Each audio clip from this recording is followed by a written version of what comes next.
Everyone, 12 noon, and it's an exciting day as we wait for the landing of Air Force One carrying President Joe Biden. Good afternoon, I'm John Bridges. And I'm Agnes Duro, and for the next several hours, we will be following President Biden's Southwest Louisiana visit as he travels through Lake Charles for his American Jobs tour. Now, we have video of his departure from earlier this morning, and there you see President Joe Biden leaving Marine One, which transported him from the White House this morning to Joint Base Andrews in Prince George's County, Maryland. This was shown across the nation as the president was leaving today. The traditional salute to the commander-in-chief happening there. That's true. And as he walks there, you know, it's one last salute he gets from Air Force One when they taxi away on the runway with the president. Of course, what people don't realize, any plane could become Air Force One if the president is upon it, but this is the official Air Force One that he is going to be departing, well, did so to Louisiana. Could even be in a Piper Cub, and it would be Air Never Force know. One. All right, and of course, this is earlier this morning, shot there in the Northeast. The president is on his way to Lake Charles right now. We'll be landing in at Chennault International Airport, and of course, there's the final salute there. And, you know, we are going to be talking about Chennault a little bit because, you know, people want to know how is it that they choose particular airports. Well, Chennault is one of the largest airports, longest runways that they can actually use. In fact, when the space shuttle program was going on, it was one of the few places that the actual space shuttle could land Could on. have landed, yeah. In fact, I think when they were bringing it back from wherever it landed, there was a possibility that it would land there at Chennault at one time on one of the trips, and they decided to, I think, instead land up at Bossier. As the plane departs, you see that earlier this morning for Louisiana. We are expected the president to land here in Lake Charles, again out at Chennault. With a lot of history here on Air Force One, expecting that to happen in just probably a few minutes. He was scheduled to land in Lake Charles about 12:15. Now, our boss, our news director, Greg DeBrus, shot some video last night of all the preparations at the lakefront for the president's visit. Let's take a look at that because, you know, beautiful lakefront shot there where we can see what's going on. And a lot of crews were set up. They had to bring in equipment. Tents are already in place. Things like that are all necessary for this particular event. Of course, a lot of security on hand as well. And when you want sound and lighting in Southwest Louisiana, of course, you go to Marvin over at Deep South Productions, and they have that set up ready to go. The Louisiana flag flying high as well, and this is looking, of course, down along the seawall, our water view. So the president will get a good shot of Lake Charles. And one of the main things he's going to be looking at is that bridge right there. And it's a beautiful shot there, and it makes for a beautiful picture. But a lot of folks have concerns about the bridge, and you keep hearing that people want a new bridge. Yeah, it's getting long in the tooth. Built in 1952, I believe it was, when it was opened. And it was a great structure, you know, when it was first built, and certainly beautiful to look at. But riding over that every morning, it makes you want a new one. Now, one of the things in the plan that we were reading about, it's a 70-year-old bridge, but it was really meant for 50 years. Right. And so it's, you know, holding up pretty good, but you got to wait and see what happens next. Right. You just kind of say a prayer every time you go over, huh? All right. Well, we have a team of reporters on standby covering the president's visit today. KPLC's Rania Kaur is keeping an eye on the highways, namely Interstate 10. Jennifer Lott is at Chennault International Airport keeping an eye out for Air Force One when it lands. That's true, and Ashley Joseph is on the ground awaiting his motorcade. Teresa Schmidt is teaming with Marcelo Quadra over at the Civic Center. So, Teresa, tell us what's going on. It's an absolutely gorgeous day here in Lake Charles, and we're at the Lake Charles Civic Center seawall, where we are awaiting a visit from President Joe Biden as he makes his America Back on Track tour. And of course, part of the purpose of this visit is to discuss infrastructure. And behind me, you can see the I-10 Calcasieu River Bridge. The last time a president was in our area, he discussed this bridge, which is so important to our economy, and again we expect President Joe Biden to discuss it and perhaps have good news about when we can expect to get a new bridge, which is so important for our local economy. In fact, just during the last hour or so, I noticed a large banner that was hung from the First Federal Building that says build our bridge, which is the slogan of so many people who have been working so hard to get that bridge. He's also supposed to talk about American jobs, and that's really important in this area, particularly because some people are concerned we may. All right, want to apologize for the audio. Teresa's going to make some adjustments on her microphone so we'll be able to hear her. She was referring to the Build Our Bridge banner that was there on the First Federal Building. And of course, one of the things that we are going to be talking to some of the folks who are behind that task force later on in the day, because, you know, a lot of people have been working for years to try to get that new bridge. Yep. They hopefully there have been several plans that have presented. They've argued about the height. Do they want it taller so that ships can still have access north of the interstate to maybe dock there? Other people say we haven't used that in years, and there's no need to have a bridge that high. Why not make it a little bit lower? So they have to look into all of that, because what are the best options for today and to the future? Sure. Pretty interesting too to see the different designs that have been submitted so far, not necessarily of the bridge itself, but the way to construct that. And there are several different options that the DOTD presented a couple of weeks ago that you certainly want to look at when you get a chance. Now, as we're talking about the president coming here, one of the things that they are proposing, $115 billion above the existing surface transportation programs to modernize bridges, highways, roads, and main streets that are most in need of repair. And that seems to be the reason that the president has chosen Lake Charles to announce this plan. What better way than to look at the I-10 bridge there? I can't help but think also that it's possible that there's some reference to what former President Donald Trump said when he was here last time about if he was reelected, he would build us a new bridge. So we'll see how that plays out. See how that all plays out, because that is, of course, one of the big thing and why he's going to be appearing at the bridge. All right, I wish we could snap our fingers and have a new bridge, but you know how that works. Well, when Air Force One lands, we'll be showing you that live coverage from Chennault International Airport. KPLC's Jennifer Lott is on the ground with a preview. This is the longest runway between Houston and Cape Canaveral, and this Chennault Airport's actually the only airport a president can fly into because the runway is so long. I'll give you a little bit of look at the runway that we can put our eyes on right now. Now, the president has not landed yet, but we're expecting his arrival anytime soon. And just to give you a few facts about Air Force One, it's actually a mobile command center, and it can stay in the sky if need be. And by that I mean it can be refueled in the air in case there's some kind of emergency on the ground. The name Air Force One was adopted in 1953 after President Eisenhower's airspace had a previously named flight Eastern Airlines Flight 8610. The name was coined to avoid any confusion with other similarly named planes. And it actually includes a medical suite, an emergency center, a whopping 4,000 square feet on board, and 3 levels. The interior of the plane was previously redesigned by Jackie Kennedy. Now, the president should be landing any minute now, and residents are waiting out here on Preon Lake Road in anticipation of the arrival of Air Force One. It's a 747, I think, and I've watched documentaries on it before,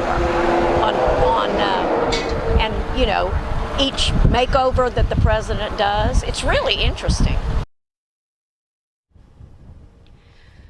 Right here off Preon Lake Road, you can see some people are kind of stopping out on the side of the road waiting to watch Air Force One arrive. There is a sheriff's deputy out here. We're not sure yet if people are able to park out here. We've gotten special permission for this location. But if you are still wanting to come down this road, it is still open right now. Again, that's Preon Lake Road. He's actually, the president is landing as we speak. We'll give you a live look at the plane coming in right now. Please leave the area.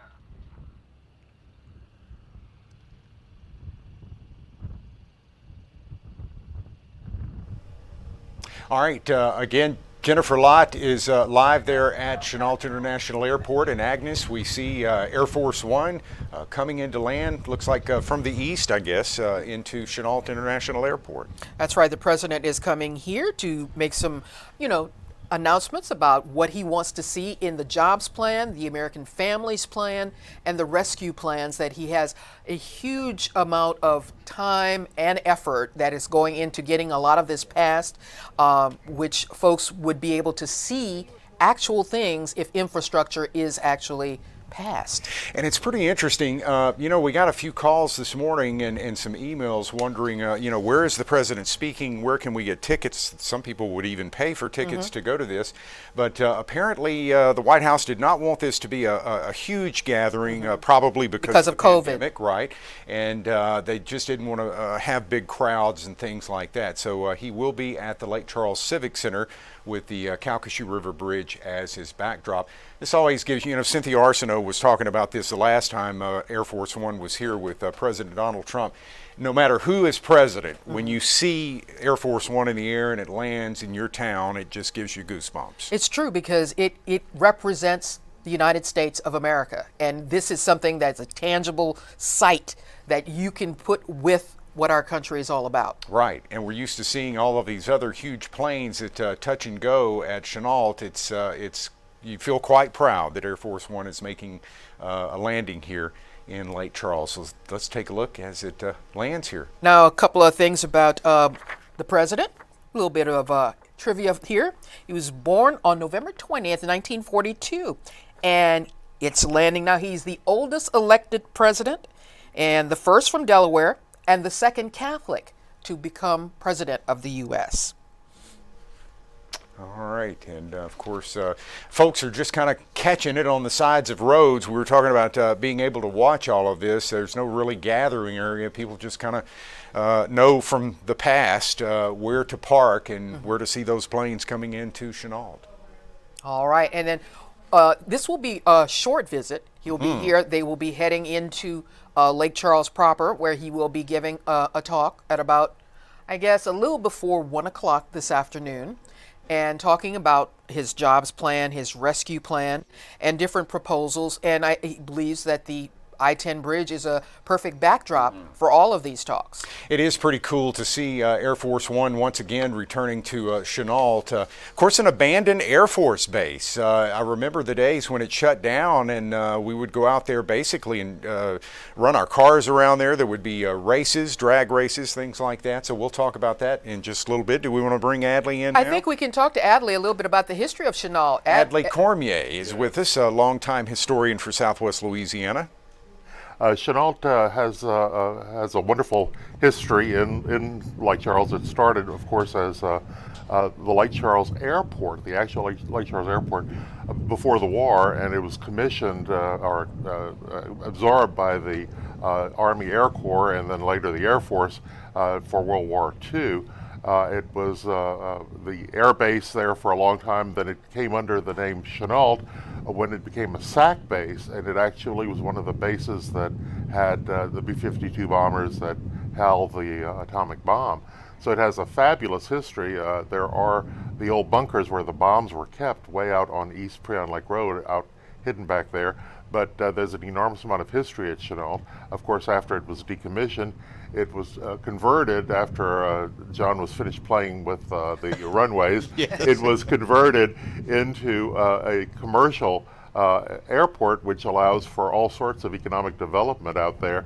And we have had a series of wonderful tenants at Chennault that provide a lot of economic development to the area and provide a place for continued growth in aviation. And Adley, don't you think actually some professional development too? Because there for a while, I don't think the area knew what to do with it. It was absolutely essential that people who knew how to develop the place, as well as the Port of Lake Charles, to develop it. They developed the water end of things. This developed the air end of things, and air transportation became very important once it was professionally curated, so to speak, to cater to the economic development issues of Southwest Louisiana.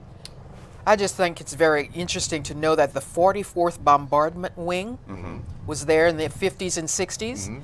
They originally, the U.S. Air Force initially operated B-29 Super Fortress bombers, as well as Boeing KC-97 air-to-air refueling tankers, and later flew B-47E Stratojet bombers, all from this airfield. It was an amazing thing, Agnes. In addition, some folks don't know, but just declassified not too terribly long ago, there was an incident with an atomic bomb there that would have changed the history of Southwest Louisiana had, Yes. had it gone a different way.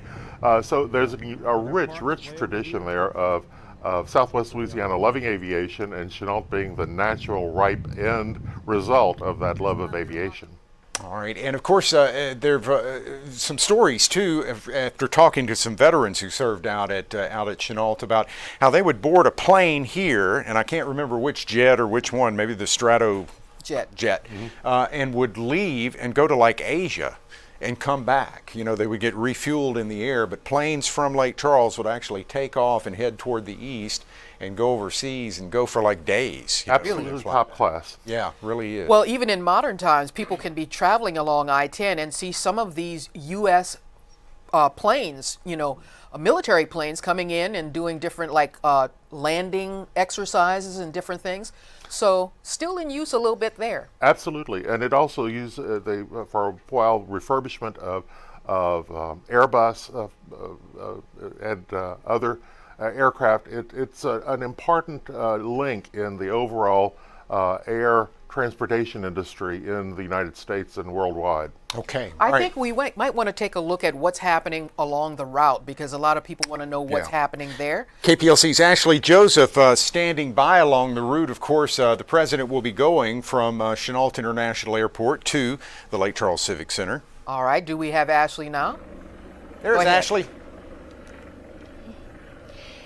Hey John, hey Agnes. Yes, we've pretty much planted ourselves here along Legion Street, where we do know for a fact that that presidential motorcade will pass through a portion of on his way to that speaking venue near the Civic Center. Now I'm going to step off frame just so you guys can see what we're seeing right out here right now. So if our photographer Amanda pans off into the distance, you can see there's some police, Calcasieu Parish Sheriff's deputies in the distance there. They have blocked off that entrance to the Chennault International Airport. They're blocking that off to all localized traffic as well. Amanda, if you're able to pan along to 210 Bridge now, I want to show you where there's some deputies that have also blocked off that 210 exit ramp going as you would get the exit ramp that you would take if you were getting onto Legion Street.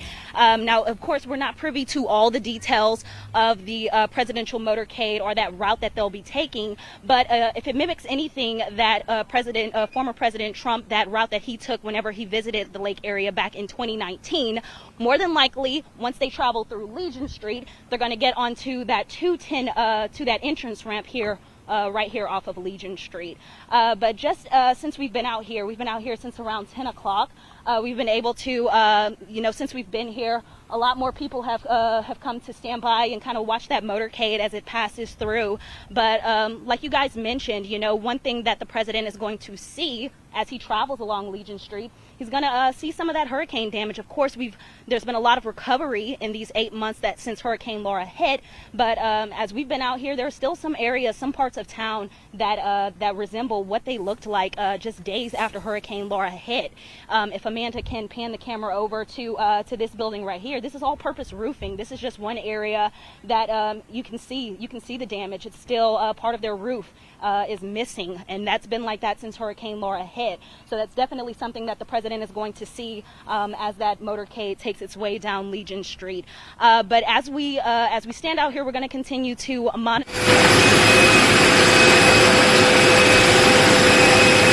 There you see.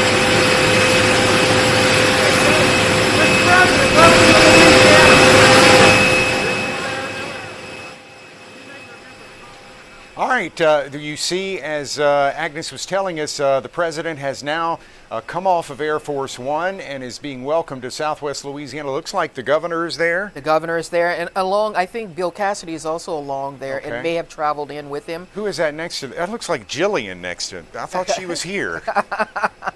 No, I don't. That's not Jillian Corder. No. Okay. All right. That looks like the governor, and he's of course welcoming the president to Southwest Louisiana. Mr. Biden will, of course, get into the motorcade and be taken to the Lake Charles Civic Center. Actually, there along the route there, at Legion Street, near the Legion Street exit at 210. This is a quick trip, as you mentioned, Agnes. This is, and as he we'll get on to the motorcade. You'll be seeing a lot of that damage from the hurricanes. You'll also see, the people with the signs, "Build our bridge." So all of those things will be quite evident to him as he travels by. And this is something that Southwest Louisiana has been actually championing since the storms, that because of the pandemic and the elections and things like that, our damage and our troubles that we have gone through for the last 8 months have been more or less hidden or not exposed to the rest of the nation. And so we're trying to constantly remind folks that we're still digging out from under the rubble of 2 hurricanes in the middle of the pandemic. All right. And this is something that a lot of folks will see as a chance to get their thoughts about what has happened to Louisiana, this part of Louisiana, to the president. And as we know, he's been here before when he was vice president, when he came in after Reed, I believe. Right. And he was here before. So he is not unfamiliar with our area and the troubles that we have faced in the past. There's an interesting article. Of course, Jim Beam, to me, is always interesting in the American press, but this morning he had an interesting article just recollecting the different visits by the presidents here to Southwest Louisiana. And he was talking about the first time that Bill Clinton was here in '96. I think he stayed at the Belmont, the old Howard Johnson's there during the campaign because it was so close to Chennault. But it is amazing that we've had so many visits from presidents in the last couple of years, as small of a market as we are compared to some of the larger ones, And we'll be looking at some of that as we continue our coverage. But this is something, it's a very nice day for the president to be out here. You'll be able to see a lot of things there. And people want to hear what he has to say as far as how he can help us. Boy, the folks that at Millionaire, the people that they have seen over the years as they land there at Chennault. If we want to, we can go back to the Lake Charles Civic Center. KPLC's Marcelo Quadra is there along with Teresa Schmidt. They are awaiting the president's motorcade to get there. Of course, the president's still being briefed by the government, by Governor Edwards and some of the other officials. Is Marcelo ready there at the Civic Center? All right, yes, Marcelo, what are you seeing right now? John, Agnes, it's a beautiful day here in Lake Charles. The sun is shining on me and I hear the President Biden just landed at Chennault International Airport, where he is set to make his way to the Lake Charles Civic Center. That's where I am right now. And he is set to talk about his $2 trillion America job plan. Now that plan heavily focuses on infrastructure. And when many people think of infrastructure, they think of just bridges and streets and just fixing that stuff. But it's actually about creating jobs. It's also about getting access to clean water and fixing the bridges and fixing everything. And I will say they did choose a really good backdrop. And as you can see right behind me, we do have that I-10 Calcasieu River Bridge, which actually opened back up in 1952. So it's been 70 years since it opened, 20 years past its lifespan. About 80,000 people pass that bridge every single day, including myself, because I'm out in Orange, Texas. So I pass it like around 2 times a day. But I've been here since the morning and kind of just telling you what I'm looking at right now. Just in front of me, there are barricades. The Calcasieu Parish Sheriff's Department is here. The Lake Charles Police Department is here. And security is very tight around here. But infrastructure is very important here in Lake Charles. Just talking about the I-10 bridge right now. But also just thought, after the hurricanes Laura and Delta, so that is a very important discussion that's going to happen here today in Lake Charles. But like I mentioned, I have been here all day. And we will continue to bring you guys live coverage. I'm here with Teresa Schmidt. Back to you guys at the studio. All right, Marcelo Quadra there along the seawall where the president will be in a few minutes. We are doubling up some of our reporters to help each other out, and we can bring you the most extensive coverage before, during, and after the president's speech. And right now we are hearing that he is getting into the limo and is preparing to take off down. The motorcade will be coming into Lake Charles. We are trying to get some pictures of that right now. If you noticed in Marcelo's shot there, not only the I-10 bridge right behind him, but there was a big American flag that was flying. This morning, coming to work at 2:45 in the morning, I noticed red, white, and blue lights flashing in the middle of the lake and had no idea what that was. I thought a patriotic fisherman out there for sure. I figured it had something to do with the president's visit. Didn't notice that there was a huge flag flying from it when daylight came and I was heading over the bridge again. So that's a welcome to Southwest Louisiana flag. Now we have a couple of facts we want to maybe impart to you right now about the bridge. We're going to take a look at that and tell you a little bit of the history of it. It opened in 1952. daily there are 80,000 crossings, and the bridge they consider in poor condition as of the last inspection. All right, and of course, the state is moving forward with a replacement plan. They have several different examples of some of the construction projects that are to come. Again, as I mentioned earlier, they were presented a couple of weeks ago. Some of those involve an extensive amount of exits that go off of Interstate 10 into Westlake. One even creates a separate bridge from the existing bridge that would be a locally used bridge that would go to Westlake, connect Westlake and Lake Charles, and would end up basically where Steamboat Bills is right now. All right, let's go to Ashley Joseph now, who is waiting along the route as we saw the president get into the limo just a while ago.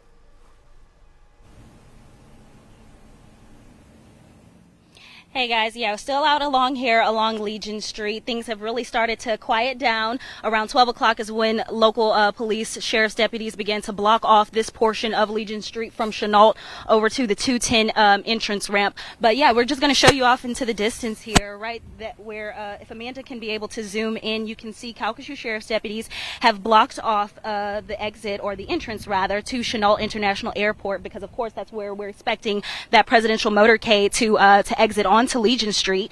So yeah, they've blocked that off. Also in the distance, you can see that there are some people here that are waiting to see that motorcade. This is definitely an exciting time, like you guys mentioned. Anytime there's a presidential visit to an area, it's historic. And speaking to some of the people out here, they said we just wanted to see the motorcade because we've never seen anything like this. So yeah, so people are waiting alongside Legion Street here. You can also see some lanyard signs out here stating "Build Our Bridge." You guys have talked extensively about that. The I-10 bridge, it's definitely going to be a big focal point of any discussion or conversation or speech rather that the president gives today. The I-10 bridge, a lot of people are wanting to see change, and so these yard signs, they're definitely saying that, speaking that message, and the president is going to get a good shot of that along once that motorcade rolls through here on Legion Street. But as soon as that presidential motorcade makes its way down Legion Street, we'll be sure to bring it to you. All right, Ashley, let's talk about this visit versus the last visit that you covered when President Trump was here. Those motorcades travel at quite a clip. In fact, one of our police officers, I believe, was it a sheriff's deputy that was injured in an accident in one of those motorcades, right? So you have to be careful along that route. That's absolutely right. Yeah, you can see the motorcycles. They're starting to make their way down, right? Down Legion Street. Yeah. I can't count that fast, but that looks to be about 20 to 25 motorcycles. Just Louisiana State Police, it seems to be making their way down Legion Street, entering onto the 210 entrance ramp here off of Legion.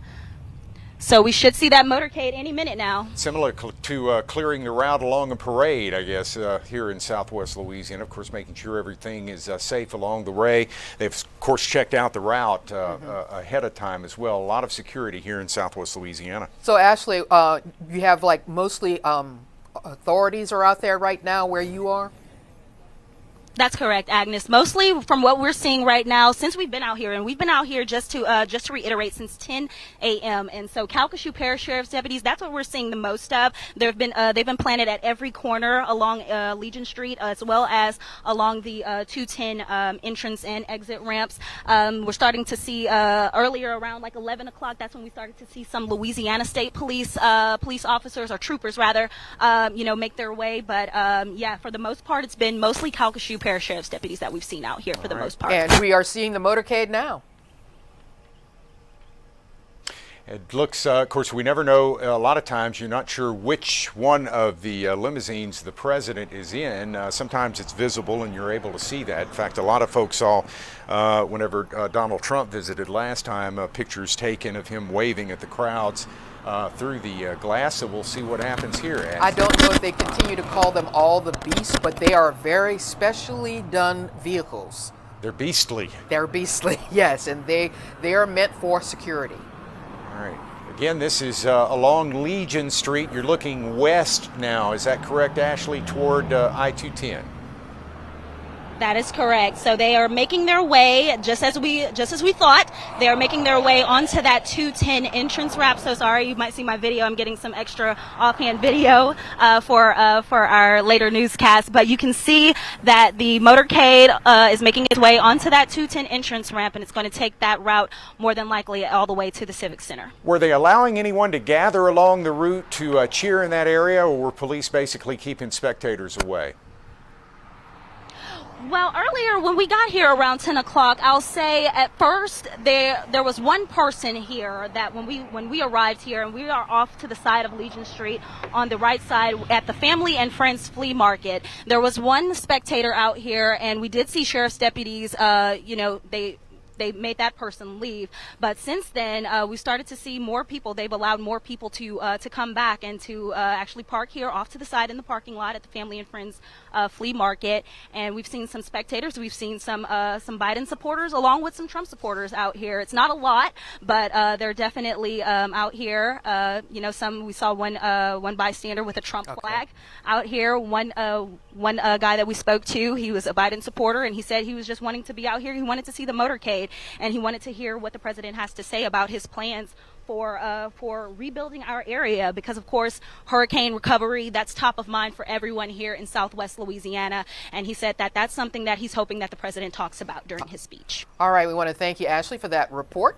And of course, we have reporters all over trying to get more information to you, and we have Rania Kaur. She is out on I-10, I believe, and we want to talk more about what's going on there. Rania. Rania, has the motorcade approached you yet? So, not yet. We're actually waiting right here along I-10 westbound, sort of waiting for that motorcade to pass by. Already I-10 westbound has already cleared out. They're actually blocking the entrances. We have police right. I'm going to step aside so you can see it.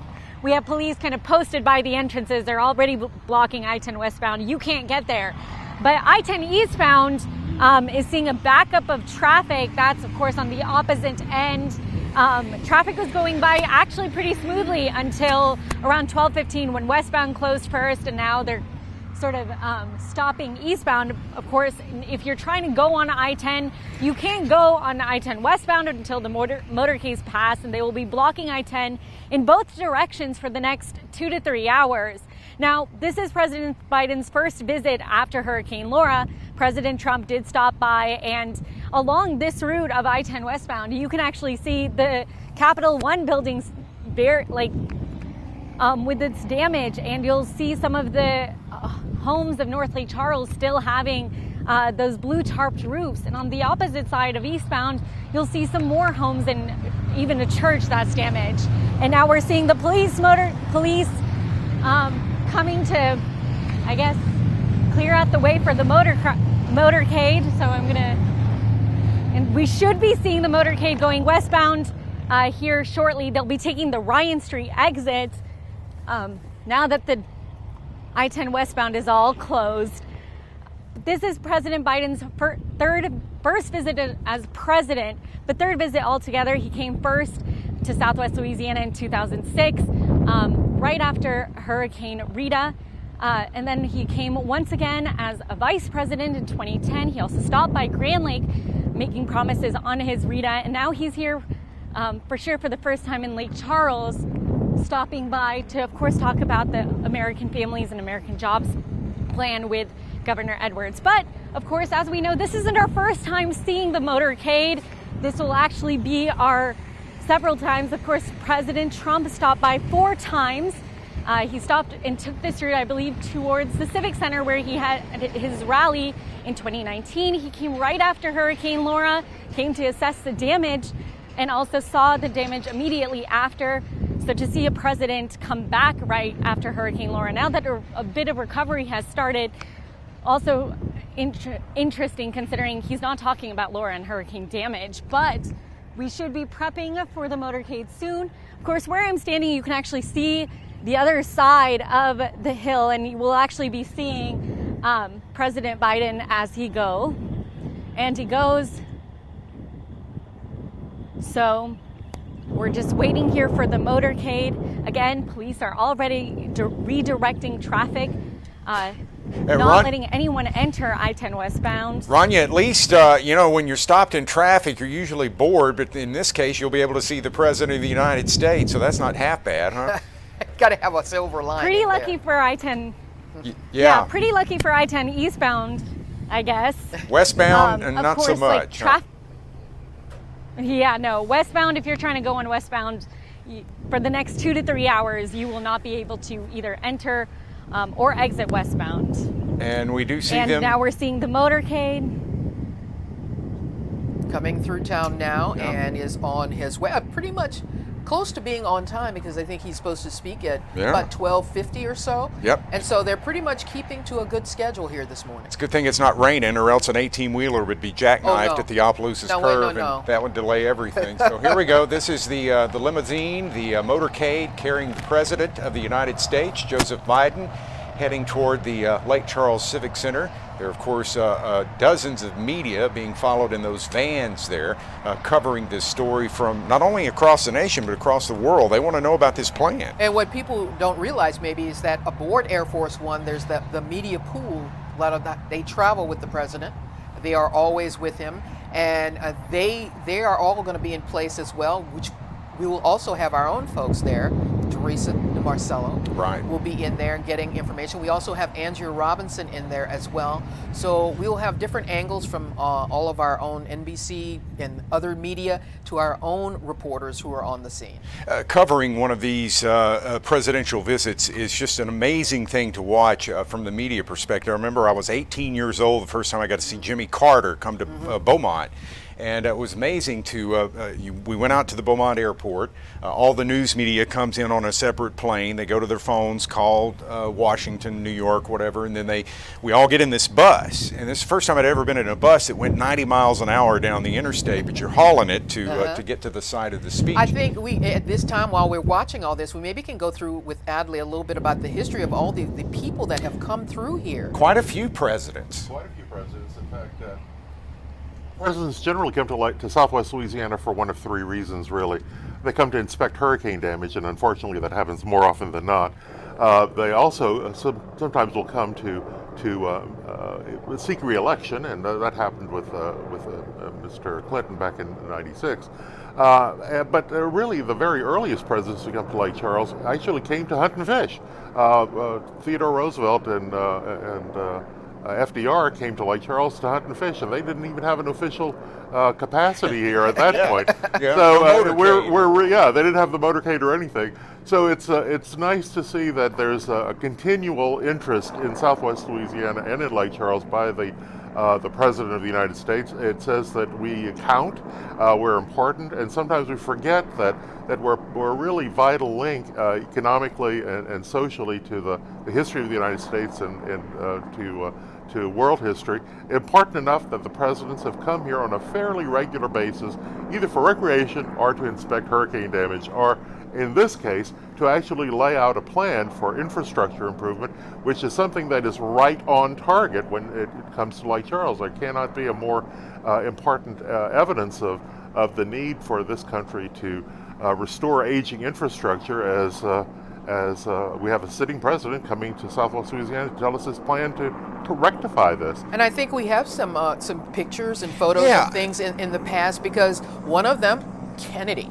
Yes. That's always been a fascinating story. Tell the story. He originally was speaking in Crowley, I believe, and came over to Lake Charles. He was speaking in Crowley, and this was before he was actually elected president. This was in '59. But he and Jackie, and it's important that Jackie came because Jackie actually addressed the crowd in Crowley en français. Elle parlait en français avec les Cajuns de Crowley, and that made an enormous impression. And he was invited here. The district attorney here in Lake Charles, who was a Democrat, invited him up, and he spoke in the Pioneer Club, which at that time was in what is now City Hall. So we've had a president and first lady up there actually addressing folks. It's a wonderful, wonderful piece of Lake Charles history, and it was a fabulous way to have a very young, charismatic president and his beautiful first lady who spoke French and could address people in Southwest Louisiana in their language come to a head. It was a lovely, lovely moment, and it's something that it shows that, as I say, we are important. We're part of a link. We're part of the overall economy, and you cannot be more glamorous than seeing. Adley, that afternoon, I understand there was an editorial meeting between the Beaumont Enterprise, the Lake Charles American Press, and KPLC TV. I believe they all interviewed the then candidate for president. The senator, yes. Yeah, the senator, that's right. And I understand he may have even been here in the KPLC studio. He may well have been, because the story goes that he was in Lake Charles for quite a while, and went to the Majestic Hotel for some food, went to the Pioneer Building, came to the building that we're actually sitting in right now, the wonderful storm-damaged but resilient KPLC building, and it's a remarkable story. If you wrote it up as a movie scenario, it would not be believable, because it's such a wonderful, tight-knit a kernel of really glamour and reality all in one thing. Politics all wrapped up in one bubble. And we did get some other photos of different people, different political figures through the McNeese archives. Patty Threet sent us a bunch of pictures. And then maybe we can look at some of those, because not only did the presidential candidates or presidents, but other people who were in positions of making decisions, like perhaps senators. I remember, like, there's some pictures of Dan Quayle that was here. Different people that have been here through the years. A lot of folks, the older folks around here will remember the American Press was right next door to KPLC, next to us here on the corner. So, like you said, Adley, it all kind of melted together because he was right there in the downtown area and was able to get his word out, both newspaper and TV. Absolutely. And it's just part of a series Eisenhower came through during the Louisiana Maneuvers period of time. So it's, we are no strangers to the highest men in office in the free world. We are no strangers. Southwest Louisiana and the presidency have had wonderful glancing blows over the last, I would say, 125 years, certainly. And even though they're not here to hunt and fish anymore, they're here for political reasons, it's still wonderful to be considered important enough to have the most powerful person in the world come into your town to speak, to actually look at your bridge in this particular case, to actually look at hurricane damage, and to actually understand for himself what it means to live in Southwest Louisiana. And throughout the state, because we are looking at some figures that have not only visited our area, but a lot of other visits around the state of Louisiana, because people don't think of what we give to the rest of the country. We have so much here as far as industry, culture, things like that people can maybe relate to, and they know that it's an important part of our country. It absolutely is. Louisiana is not only a state, it's also a brand. It's a style of living. It's a willingness to work hard and play hard. It's a willingness to make things happen. There's a resiliency in Louisiana that is a remarkable legacy of our life here. A lot of folks, again, have visited here. John F. Kennedy early in the 60s, 1959. Former President Gerald Ford we saw in Baton Rouge in 1978. You saw Ronald Reagan in 82. George Bush in 2005 in New Orleans following Katrina. Lake Charles after Rita. Former President George H.W. Bush visited Cameron Parish in 2009. Barack Obama in Baton Rouge in 2016. And President Trump again visits Lake Charles after Hurricane Harvey in 2017. This is this earlier video? Yes, of the Air Force One landing at Chennault. By the way, I just got a note here that the Secret Service has cleared the area around Chenault's runway, and this is where our crew was when they were shooting this video. So our crew has been cleared from that area, and we're working on getting another shot out at Chennault when the president leaves. And a lot of things that are going on right now as far as security and everything also deals with the pandemic, which we're also still dealing with. And, part of our history is going to be COVID-19, right, Adley? Absolutely. It'll shape Lake Charles. We have to remember that we've had epidemics before. We had smallpox epidemics, malaria. We had other Spanish flu 100 years ago, almost to the day. And it's part of our history, something that we will overcome and we will get through. But it does seem to make the recovery process a little bit more challenging. And it's wonderful to see an official interest in how this is working in Southwest Louisiana. All right, once again, we are awaiting the President Joe Biden, to arrive at the Lake Charles Civic Center, where he'll be addressing a crowd there along the seawall with the I-10 bridge as the backdrop. We last saw him on the interstate. Of course, Ron Yakor was showing us as the motorcade went by. It will take a while to get around the Civic Center there and unload the President and his entourage. And this is some of previous video that we have of Biden coming to visit in our area through the years. You know, he was there, Cameron Parish, different times, and we will be hearing from him shortly. We do plan on carrying the speech live here on KPLC and all of our social media platforms as well, as the President's motorcade is going to the Civic Center. Teresa is standing by at the Lake Charles Civic Center. Teresa Schmidt. And Teresa, tell us what you're waiting for there. All right, we're waiting on that to be connected, but again, Teresa Schmidt and Marcelo Quadra are live along the Civic Center seawall on what is just a gorgeous day in Southwest Louisiana. Couldn't ask for a better day weather-wise. Really good day. And all right, let's go to Teresa now. Well, hello. Marcelo and I are in a perimeter where we have been asked to stay, and we're seeing blue flashing lights and some movement over here just to the northwest of where we are. You can see we have barricades, so we can't go running over there, but since I'm seeing some blue flashing lights and that sort of thing, I have to conclude that the President is going to be speaking underneath one of those white tents, and I guess the pool media will be the ones who will be able to get that speech and record it and furnish it to the rest of us. So you know, only certain media get to go back there, and we're just waiting. It's kind of hard to tell. I don't know if any of our other crews have, you know, reported exactly where the motorcade was last seen. He could be here or maybe not, because it's a little bit difficult to tell. I've seen a few, you know, people move back and forth, and I don't know if you can see the blue flashing lights behind me, but something's going on, so we expect to hear from the President shortly.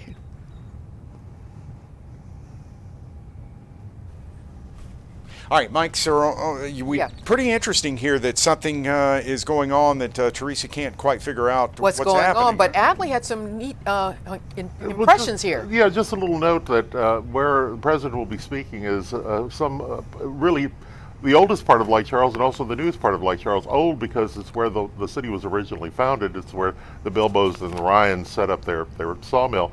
But the Civic Center itself is a landfill, and it's only been part of Lake Charles since part of the world actually since the late 60s, early 70s, when it was reclaimed from the lake. So literally, symbolically, it's the oldest part of Lake Charles, the newest part of Lake Charles, right in one spot. And of course, with the lake view and the bridge, we've concentrated essentially all the iconic images of Lake Charles and Southwest Louisiana in one spot. You can see the live oaks, you can see the oak tree. The President, when he speaks, will be looking at the dome of the courthouse. It's just, I mean, it's just perfect from a symbolic sense to be speaking from the oldest and the youngest. The oldest and the youngest, yes. All right, Teresa, are you still with us? Yeah, I'm still here. Can you hear me? Yeah. It's interesting. You said you think something is going on. I would have thought that the motorcade would have arrived by now, judging from where we saw it pass Rania just a few minutes ago. Well, you know, I don't know. I would kind of expect it to be with sirens, and I haven't heard any sirens yet. But, you know, we're kind of here all by ourselves in sort of a no man's land. And like I said, okay, I see some more movement over there. It looks like it, I don't know, maybe police officers standing in front of that white tent. I'm not sure exactly how far in Marcelo can zoom. Yeah, and I understand, Teresa, that we understand from one of our other reporters out there at the Civic Center that they have noticed the motorcade and the President in the park, in Borderlac Park. So maybe they've arrived and you can't see him. Well, we were told that we'd be able to hear the speech, but that we wouldn't be able to see the President at the podium, so we'll just Have to imagine Joe Biden at the podium until we get to see what the pool cameras record. So Yeah, and we I do have believe a- he should be speaking here soon. All right, we do have a pool camera shot. When we say pool, this is a news media pool that they get together for each of the presidential visits, where one person has the camera set up and the audio set up, and we all just join in on that pool. Usually it's a national network, something like that. Yeah, that like provides NBC that. or CNN, things And like that. What a backdrop, too. It's got the presidential podium, of course, and behind the president, looking toward the west, is the I-10 bridge, and there's a big American flag that's on a barge just to the left of your picture, right to the left of the Live logo there. And, you know, it reminded me, Adley, I don't know if you remember when the 2 Christmas trees were out in the middle of the lake. They tried one year to put a big metal Christmas tree out in the middle of the lake and light it up. The wind blew it down. Absolutely. And yeah. the next year, we put it back up again, bigger and better, and the wind blew it down again. Yes, we live in a very fragile economy and environment in Southwest Louisiana. We have to live with the weather every day, John. Every day we live with our fabulous weather. But yeah, it'll have the last word. Mother Nature always has the last word. Well, right, Adley, Agnes? what are your impressions so far as these visits? And I know you said it's important. We are important to the rest of the country. But as you see yet another person come here, what does it mean to a historian? Well, to an historian, it means that there is a continuity of interest and the importance of Southwest Louisiana. It means that we do count, and sometimes we do feel abandoned in this part of the country. Of course, Louisiana is essentially, for many people, New Orleans, but there is so much more west of the Mississippi River that is valid and worthwhile and interesting, and both culturally, industrially, economically, we are in western Louisiana and southwest Louisiana an important cog in this whole wheel that makes America run. And it's just a validation of that. And it's a continuous validation that we are not forgotten, we are not alone, we are able we count. And it's nice to feel validated that way, particularly in this horrible storm-tossed year with pandemic and hurricanes and freezes and everything else. I mean, we've been fed a really heavy plate, and we've had much to do to overcome this. And it says that these efforts have not been overlooked, that we do count. And I think that's important to remember, that other people will feel our pain, if you want to use that expression, but actually they do feel our pain. And this is evidence of that, because he could have chosen, the president could have chosen to talk anywhere. He picked Lake Charles, Louisiana. And I think that's an important thing to remember. He picked us. There is an interesting, a divergence when you talk about, as we come back, we are the middle of oil and gas country. Right. And he has to come up with a way to deal with oil and gas. Cleaner energy is what he wants. And how can they both coexist, I guess? Right. And that's a complicated matter, and there are a lot of people who have a lot of opinions about that as well, on how to do just that. So we're looking forward to hearing from the president in just a little bit. He's going to lay out his contrast between the middle class agenda he's outlined, investing in working families. He's going to be standing in front of the I-10 bridge, and we'll be joined by a Republican mayor, Mayor Nick Hunter.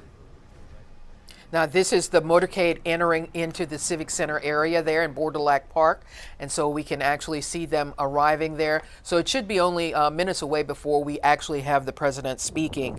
But as we said, he's going to be talking about several things. The jobs plan, which would include things like building roads, bridges, public transportation. Drinking water is on his list as well. Housing, and of course broadband. This is the internet age, and a lot of people just don't have access. So it's one of the ways that he would be talking about that as well. Then when he talks about the American Families Plan, higher education is the key to unlocking opportunity. So that's going to be one of the things that'll be brought up. Universal preschool, investing in teachers, child care, and paid leave. So there's a lot on this man's plate, and how he's going to be able to get everyone working to this end. We do have a lot on the other side of the aisle saying that this costs too much. We need to maybe prioritize certain things. But he does have these plans, and we are going to be hearing a lot about them in the coming weeks, months, and as Congress takes all this up. And of course, the part that has a lot of people's attention here in Southwest Louisiana is the $115 billion above what's already being spent to maintain bridges, highways, roads, and main streets. Over 12,000 bridges here in Louisiana. 12.7% are classified as structurally deficient, and of course the I-10 bridge is one of those. As we look at the set for the president's speech here this afternoon, he was set to get underway a few minutes ago. It's possible that he could still be meeting with local and state officials about kind of bending his ear about what's needed. Well, I'm sure he's with the mayor of Lake Charles, Nick Hunter. He has the governor with him as well. So I'm sure they all are trying to get his ear as to what they think are the priorities for our region. Sit back and take a look at this shot. I mean, you know, we're all used to sitting on the seawall during contraband days or whatever in the past, maybe just enjoying a sunset. How many people have taken a picture of the sunset there on the I-10 Calcasieu River Bridge? And there is the president, the seal of the president of the United States right there. That's a pretty good shot. So that is incredible. All we're waiting for is just the president. We're waiting for him to talk, and he has a lot going on. After he leaves here, he's going to be going to New Orleans, where they're going to be talking about water over there. The Carrollton Water Plant is home to their Sewerage and Water Board's water purification equipment. You're hearing a lot more about this. This is one of the things that I've always been interested in, the stories about infrastructure, because a lot of the pipes underneath cities are rusting. They're causing all kinds of issues all around the country. You have what in some of these cities nationwide, these fatbergs is what they call them. It's just stuff that just accumulates under there. So these things have to be addressed. It's just how we address them, how we pay for them, and how we get together and maybe make some compromises. All right, is Teresa still out at the, I know she's out at the Civic Center. Is she connected with us, and we can see if she can see any movement of the not the motorcade, but the people. Teresa, tell us, what are you seeing out there? Well, you know, more and more people continue to arrive. We've, you know, seen people going in and out of the tents. I don't have bionic eyesight, so I can't tell, you know, if I've seen the president walk by or not. But the number of people in that area continues to grow, and you know, we see flashing police car lights and that sort of thing. Obviously, there's been, you know, some heavy equipment put here on Boardwalk Drive, you know, to make sure that nobody can intrude in any way. And, you know, I just see small groups of people moving around. It's not crystal clear to me exactly where the speech will be. It seems like you had a better view of it than I do, because you said the I-10 bridge will be right behind him. So if that's true, then... It looked to be close to a fountain, one of the fountains that's set up. We're looking at some of the shots now from the area there. This was as folks are gathering and getting ready to hear the president. Agnes, I can't help but kind of compare this to what we saw when we came to the Civic Center. I was just about to say that. Our first day back on the air for 7 News Sunrise, Agnes and I were live right in that very vicinity. By the clock. By the clock. By the clock, and let me tell you, it was hot.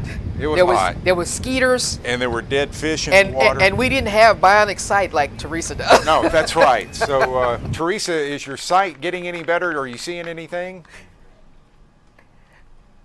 Really, but I'll tell you what, talking about it being hot and the mosquitoes, this is just about as pleasant a day as you could want here. Because for Lake Charles, I mean, there's very little humidity. Teresa, we're going to interrupt you and go to the governor. Louisiana, there is not a better place in the country to showcase the importance, the need that we have to invest in infrastructure.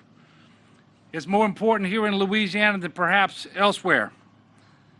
Although I will tell you, over the last several years, we've been able to make substantial progress on improvement projects by utilizing smart budgeting practices and innovative funding mechanisms.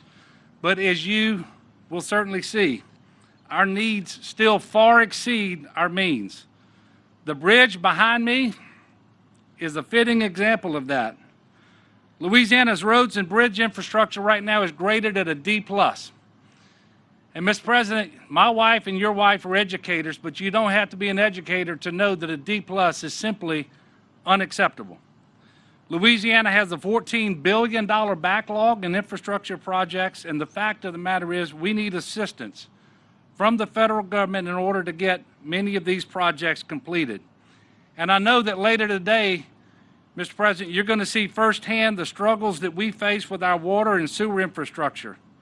You're going down to New Orleans to take a look at that, but I want you to know this is a problem statewide, including here in Southwest Louisiana, because across the state, more than 50% of our water systems have infrastructure that is at least 50 years old. So your focus on revitalizing the nation's infrastructure for the 21st century and the American Jobs Plan is spot on. I'm also grateful for the assistance coming our way through the American Rescue Plan. And I propose using Louisiana's share of these funds to replenish our unemployment trust fund for infrastructure purposes, including ports and water and sewage systems, and restarting tourism. And I also want to thank you, Mr. President, for choosing Lake Charles as your first stop today, because 9 months ago, you would not have recognized this place. Obviously, there's still a lot of damage here. We have a long ways to go in the recovery, but I remember that you called me on the day after Hurricane Laura hit as a powerful Category 4 hurricane. In fact, the strongest hurricane to hit Louisiana since the 1850s. And then just a few weeks later, and only 8 miles distance on the coast of Cameron Parish, another hurricane, Hurricane Laura, came ashore to further damage this area. And as you can plainly see, we're still working to recover from those storms, and we're going to need additional federal support in order to rebuild these communities safer and stronger than they were before. Housing and improved resiliency through community development block grant funding will be essential if we're going to be able to build back better. And I'm going to close by asking everyone, if you haven't done so already, please get your COVID-19 vaccination. They're safe, they're effective, they're available to everyone 16 and older, and across Louisiana there are more than 1,500 locations where you can get your vaccine today. So thank you again, Mr. President, for your visit. I look forward to continuing to work with you to make Louisiana and the United States even stronger.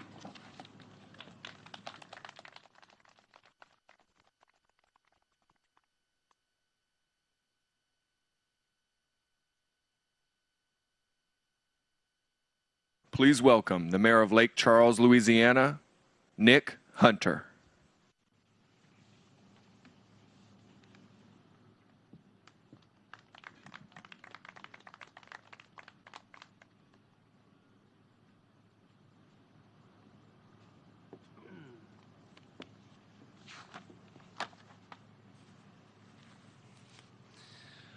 Good afternoon, everyone. Governor Edwards, Lake Charles, fellow Americans watching from around the country. If we had tried to gather at this spot on August 27th, 2020, it would have been impossible. For on that fateful morning, Hurricane Laura came ashore and absolutely ravaged this community. A Category 4 hurricane, she was the 5th strongest hurricane to hit mainland U.S. in modern history. Her winds were 150 miles per hour when she hit this very spot where we're standing today. She really was more of a 30-mile wide tornado than she was a hurricane.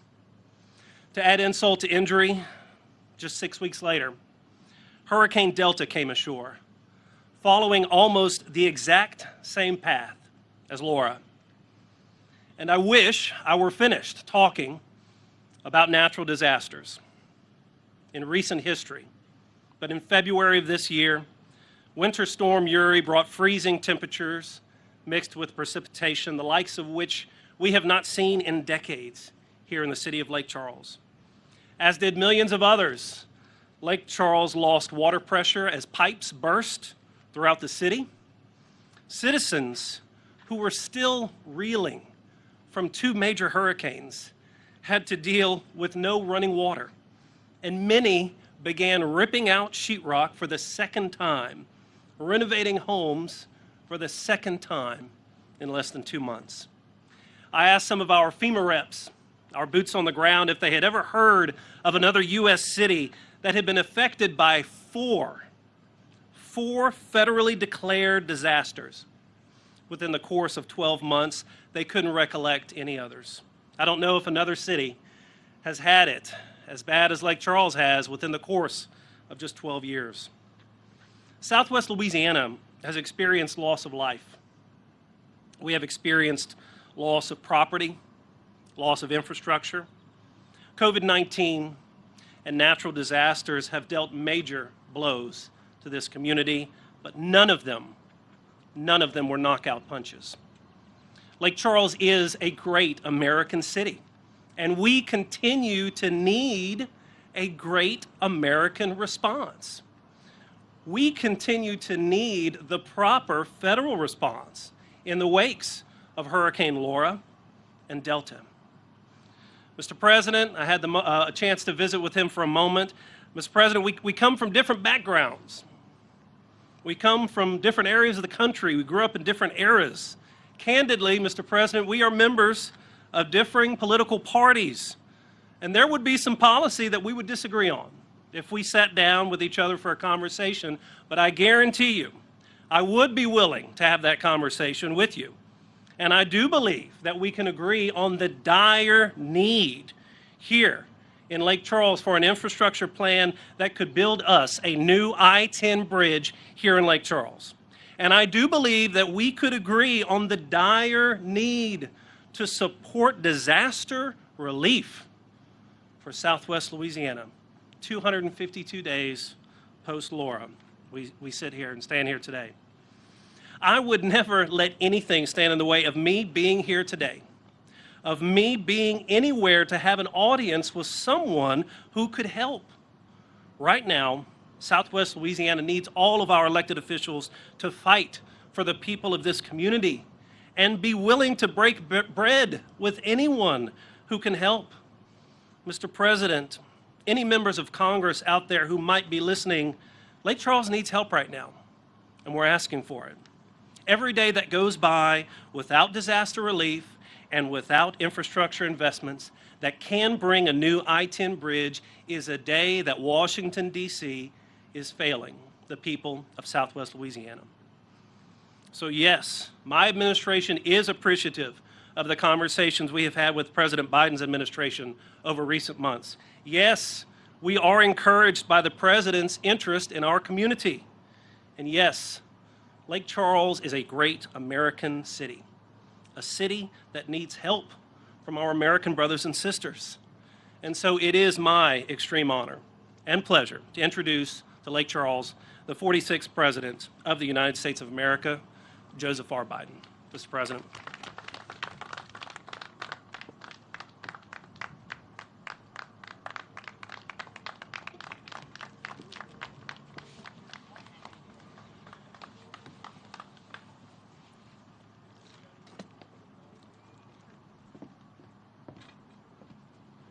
Well, Mr. Mayor, Governor, thank you. It's good to be back in Lake Charles. I've been here a number of times over the years as senator and then as vice president. First time I came down here was a guy named Russell Long, who I served with. I was 29. Please sit down, everybody. I was 29 years old when I got elected, and I went to see Russell Long, and he said, son, I made my stops to all the senior senators, which is what you do in those days. And he said, son, sit down, sit down. He pounded his desk. And I sat down, he said, how much money did you spend in your campaign? And I said, well, sir, and this is going to shock you. I said, a little over $285,000, but then I had to borrow some money and to get through it, and I just won barely by less than a half a percentage point. And he said, good thing you won. And I said, how's that? He said, you got yourself a $38,000 deficit. And I said, yes, sir. He said, well, if you hadn't won, You just have a plain old deficit. Now you can have a deficit party. God, he was amazing. An amazing guy. And both of you are amazing. Mr. Mayor, you've got a great city. And as I said, I've been here more than once, and it's good to be back. And it's hard to believe that you got hit as badly as you have within the time frame you have.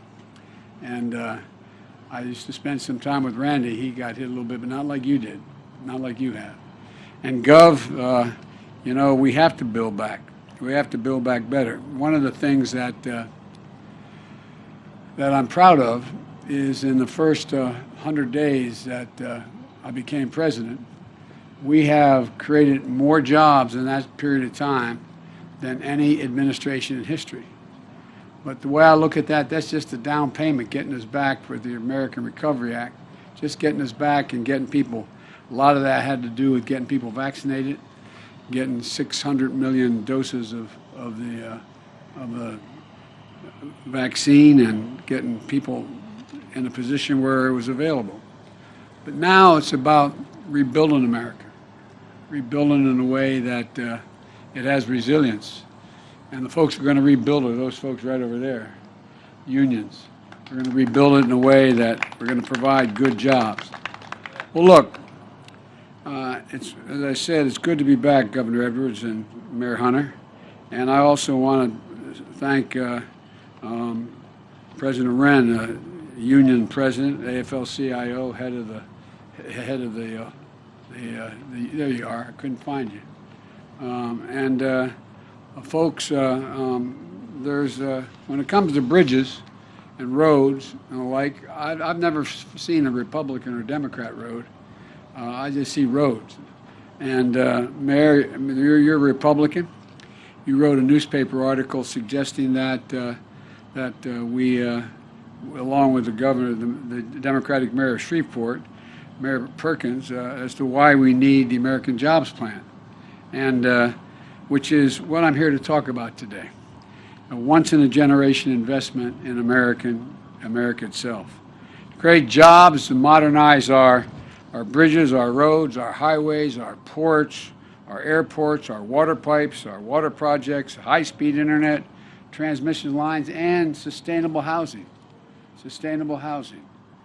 Jobs, rebuilding the foundations of a strong, fair, and resilient competitive economy. You know, I know the times have been tough here. The damage of the hurricanes has been devastating. The governor's already spoken to me. We're talking with the OMB and with our folks and Republicans and Democrats in the Congress, because I believe you need the help. I believe you need the help. We're going to try to make sure you get it. But the people of Louisiana always have picked themselves up, just like America always picks itself up. There's no quit in America. There's no quit in Louisiana that I've observed. But that doesn't mean the federal government, because it was local, doesn't mean it shouldn't help. I promise you, we're going to build back better than ever, more resilient, and build back in a way that all we build is better able to withstand storms and that are becoming more severe and more frequent than ever. I think we have to. You may have noticed I promised I would have a climate forum for the world in Washington within 100 days. Well, 40 heads of state showed up, from the largest countries in the world to some of the smallest. We can't deny it. There is a real change in the weather. And if we go 1.5 degrees warmer, we're going to be in real trouble, a point of no return. Matter of fact, a lot of what we're going to have to build back now in terms of infrastructure. We got to build back to a different standard, not to what it was. It's got to be better, because the climate has changed enough now that it's still going to rise 2 feet when it rains. We got to build for what is needed now. And I promise you, we're going to do that. And we're better prepared to withstand storms and becoming more severe and more frequent. We're standing here in the shadow of the I-10 bridge, which I've gone over several times myself in the past. And it's a perfect example of how we've neglected as a nation to invest in the future of our economy and the future of our people. You know, when the bridge was built in 1952, it was built there's nothing there. It was built to make sure that we, in fact, are able to, it was going to last for 50 years. That was 20 years ago. was built for 50 years. The I-10 bridge was built to handle daily traffic load of 37,000 crossings. Well, but today, every day, more than 80,000 cars and trucks cross over that bridge. And it doesn't have the modern safety features that bridges need to have now. 6 lanes of interstate narrow into 4 lanes of a bridge. That's a recipe for disaster. And that's what I'm sure you don't need to tell the drivers around Lake Charles, that it means traffic bottlenecks and delays. And at the last inspection, this bridge was categorized as in poor condition. And after decades of politicians studying it and talking about it, Governor Edwards was the one finally moving forward with a project to actually replace the bridge. One with 6 lanes, new interchanges, that's safer, reduces congestion. And it shouldn't be this hard to take so long to fix a bridge that's this important. It makes no sense. But the truth is, across the country, we have failed. We have failed to properly invest in infrastructure for half a century. Last 4 years, how many times you say this is going to be infrastructure week? Well, I got so tired of hearing infrastructure week. Nothing happened. Nothing has happened. And across America, there are more than 45,000 bridges that are structurally deficient. Structurally deficient. Every day, Americans cross these bridges 178 million times, and they are structurally deficient. We've seen what happens when they deteriorate. Remember a few years ago, 2 counties over in Mississippi had to shut down more than 60 bridges that were in poor condition. 60 bridges. People in those communities were rerouted from 40 to 50 miles, detours, with half-hour to hour delays. One of the areas when I was doing this with our last major plan, when Barack was president, was in Pennsylvania. There was a large shopping center, a school, and the rest, and it was just across a creek, as we say up in that way. And the bridge across it was deficient. But there was a fire station just in eyesight from here to the others to the parking lot. But guess what? When there was a burn, when there was a fire, it took them, they had to go up 9 miles to find the bridge, come back, and by that time, a hell of a lot of damage was done. Well, there are bridges all over America, big and small, like that. A few years ago, as I said, we found ourselves in a position where it's not just more inconvenient, and in the situation in Mississippi, it is also a matter of life and death, keeping firefighters, paramedics from getting people the help they need, cutting off hurricane evacuation routes. In addition, more than 1 in 5 miles of our highways in the United States of America, major roads in America, are in poor condition. 1 in 5 miles. That's more than a safety hazard. That is a drain on our economy. A typical American pays, I know this is going to sound wonky, but it's real and it affects ordinary Americans' lives like the neighborhoods I come from. Typical American pays a hidden tax of more than $1,000 a year in the time it wasted and the fuel wasted due to traffic congestion because of the nature of our infrastructure. We rank 8th in the world in terms of our infrastructure. We used to be the leader in the world. All told, these delays cost our country, according to economists, an estimated $160 billion a year in waste, extra fuel, extra time, and like. And that's due to the congestion, and folks in Louisiana know there are much greater threats than just congestion. When the road or the bridge is washed out, or when it can't stand up to a hurricane, people can't get to their jobs, they can't get to their schools, families can't get to hospitals safely. This is about creating jobs and also saving lives. You know, my mother used to have an expression, Gov. She'd say, out of everything bad, Joey, something good will come if you look hard enough for it. Well, one of the things that this crisis in terms of the health crisis of COVID has shown us is that we have to build back better in a whole series of ways. It's about building a strong foundation for the American people. So when I think about the threats of hurricanes and global warming and the poor condition of our economy as it relates particularly to infrastructure, I think of one thing, I think of jobs. Jobs. Jobs. Everything we're gone through is now the blinders have been taken off the American people. They know how bad a shape things are in. But it creates, if we move, all the economists, including the liberal as well as conservative think tanks, point out we'll create up, if we pass this jobs plan, create up to 16 million good-paying jobs. Not $8 an hour, $12 an hour, $15 an hour, prevailing wage jobs. Wages you can raise a family on. You have, my dad would say, you have just a little bit of breathing room after everything's paid. And so, you know, this state is working to rebuild the I-10 bridge, but we can put America to work in every state, fixing roads and bridges that are in desperate need of repair. My plan is a one-time $115 billion investment, above and beyond business as usual, what we usually do, everything in the Highway Trust Fund. This is above what we have spent in the past.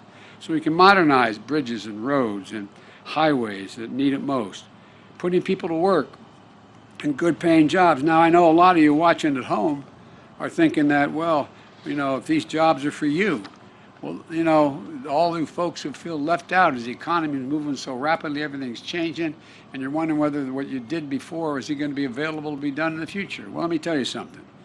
If you feel left out and forgotten in a rapidly changing economy, let me speak directly to you. Nearly 90% of all the infrastructure jobs that this is going to create won't require a college degree. 75% of them won't even require an associate's degree.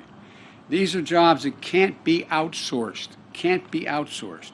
They just require something we've got in good supply here in Louisiana. Hard work, grit, and sweat, like the workers that are here today, and like all of the people you know and grew up with. American Jobs Plan is a blue-collar blueprint to rebuild America, a blue-collar blueprint to rebuild America, to supercharge our economy so we can move goods, get to work, become more competitive around the world. You know, to shorten our commutes, to give us back a lost time to our families, to make our commute savers, save lives. All told, the American Jobs Plan is going to modernize 20,000 miles of highways and roads. It will fix the nation's 10 most economically significant bridges that require replacement. They're just not safe anymore, which this bridge could be one of them. It repairs 10,000 bridges that desperately need to be upgraded. Bridges that get kids to school, people to market. And you know, when you build better roads, or extend the train line over to the next town, or install reliable high-speed internet, it sparks new life and investment in communities. It gives people hope. Business picks up at the local convenience store, at the seafood market, at the hardware store, where centers of people's locus and their jobs and their economies. Better jobs start coming to town. You haven't seen that in a long time. Suddenly, young people don't have to make the decision whether they have to leave to have a better opportunity. They stay where they are. That's what infrastructure does. It has a rippling effect. And when we make all these investments, we're going to make sure of one thing, that we buy American. Now, I know I'm being accused when I say I'm only going to buy American as president, that somehow I'm going to violate trade agreements. No. Since the 1930s, you're allowed to, a president could just decide to buy only American. It's just, I'm going to get to spend somewhere in the order of $600 billion this year, everything from building an aircraft carrier, new decks and all. And I guarantee you one thing, and I've set it in place. Every single thing, from the deck of an aircraft carrier to a railing in a new building, is going to be built by an American company, American workers, American supply chain, so that we invest American tax dollars in American workers. And that's what we're going to do. I promise you.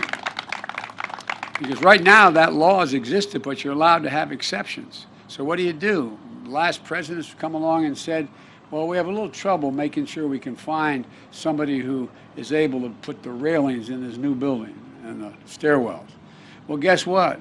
There's a whole hell of a lot of Americans to make that. So we're going to have a spot you just call the White House. We'll find you any company that makes those railings, for example, as one concrete example, rather than going abroad to purchase those.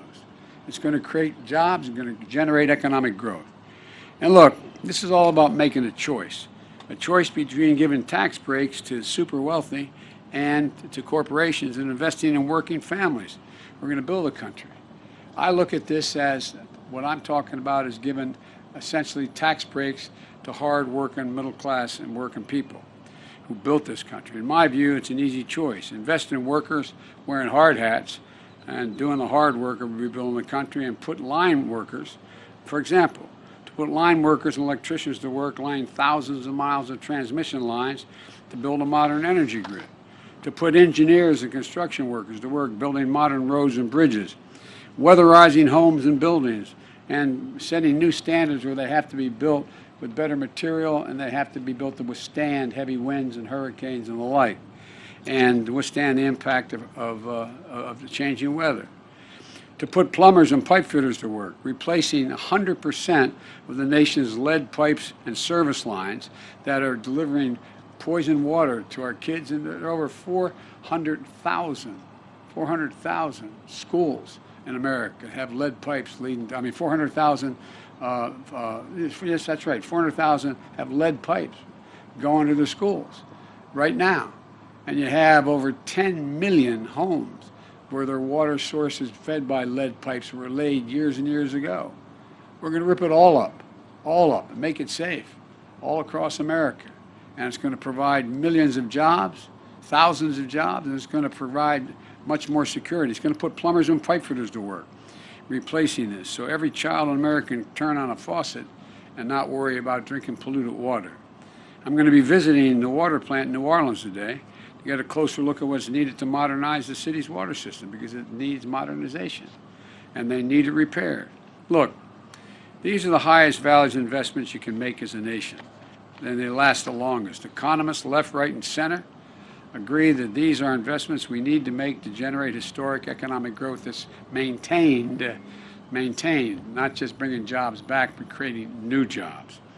And together with the American Rescue Plan, the American Jobs Plan is going to help the economy create, as I said, estimated over 16 million good-paying jobs. And folks, we can't afford to not do it. We can't afford to not spend the time and effort and money. Let me explain how we pay for this, because I'm not a deficit spender. Because, we had a tax cut the other team put in back in 2017, and it created a $2 trillion deficit, with the vast majority of that going to the top 1/10 of 1% of the wage earners. I don't want to punish anybody. You're entitled to be a millionaire or a billionaire. Just pay your fair share. Just pay, for example, if we just were to make sure that we had the tax rate for the top rate in America for income tax, what it was in the Bush administration, it would go from 36 to 39.6%. Well, guess what? That would raise a minimum of $10 billion a year. No one's hurt. Someone making that money is still going to have 2 homes or a jet plane, or these are mostly millionaires. They're not going to be hurt a little bit. But we're going to be able to put tens of thousands of kids in preschool and in free community college. What's going to help America more? Increase the educational standard of all Americans so they have 14 years of school, from 2 years of 3 and 5 year olds, 3, 4, and 5 years old. We show that that happens if they not go to daycare, they go to school. No matter what the background of the home they come from, they catch up. 58% will go on to go to college. We know that now. We also know that if you give 2 years of free community college, you're in a situation where you're in a position that you have in your state and every other state in America. You'll allow to go the last 2 years. All those credits are available to your state universities, and you get a 4-year degree for half the cost. And/or you get the 2-year degree, and you're able to do what you needed to do. It's estimated to increase the average income by over 20% for someone in America for the rest of their lives. So, folks, the fact is that I'm not looking to punish anyone. I come from the corporate state of the world, Delaware. More corporations are incorporated in the state of Delaware than every other state in the union combined. But guess what? I'm sick and tired of corporate America not paying their fair share. Their taxes used to be 38%, 36%. We all thought that was too high, even in our administration. And we wanted to reduce it to 28%, make it more competitive. Some thought 24%. But it got reduced to 21%. And you know what the result is? Of the largest corporations in America, 50 don't pay a penny in tax. Made $40 billion. Don't pay a penny in tax. If you're a construction worker and your wife's a school teacher, you're paying at a higher tax rate than corporate America's paying. Not a joke. Not a joke. I don't want to punish them. And by the way, they used to do a lot more research and development. Major corporations now, because we've changed the law, in fact, it used to be that a corporate CEO got paid 36 times as much as the average employee in their corporation, the Fortune 500. Now it's 456 times. The mother would say, who died and left them boss? Well, 56% of all, 53% of all the money they made, of $1 trillion over 10 years, what did it do according to a major study? It went to buying back their stock. Now why you buy back their stock? Because CEOs now get paid in stock purchases, stock options. It used to be they got paid in direct salary. And they get paid in stock options. So if you have 10 shares of stock, you sell 5, the 5 left are worth more, you get paid in stock, it's better. The remaining 37% goes to dividends, which makes sense, but leaves 9%. 9% for everything, according to the study out of the University of Massachusetts. Everything from salaries, employment, research, development, 9%. So folks, you know, we used to invest in research and development in this country, about 2.4% of all that we did, making us the leading country in the world in change in research and development. Well, we now do 0.7. The Chinese are eating our lunch. They're eating our lunch economically. They're investing hundreds of billions of dollars in research and development. That's why right now, if it keeps going the way, they're going to own the electric car market in the world. They're going to own a whole range. We got to compete. We got to compete.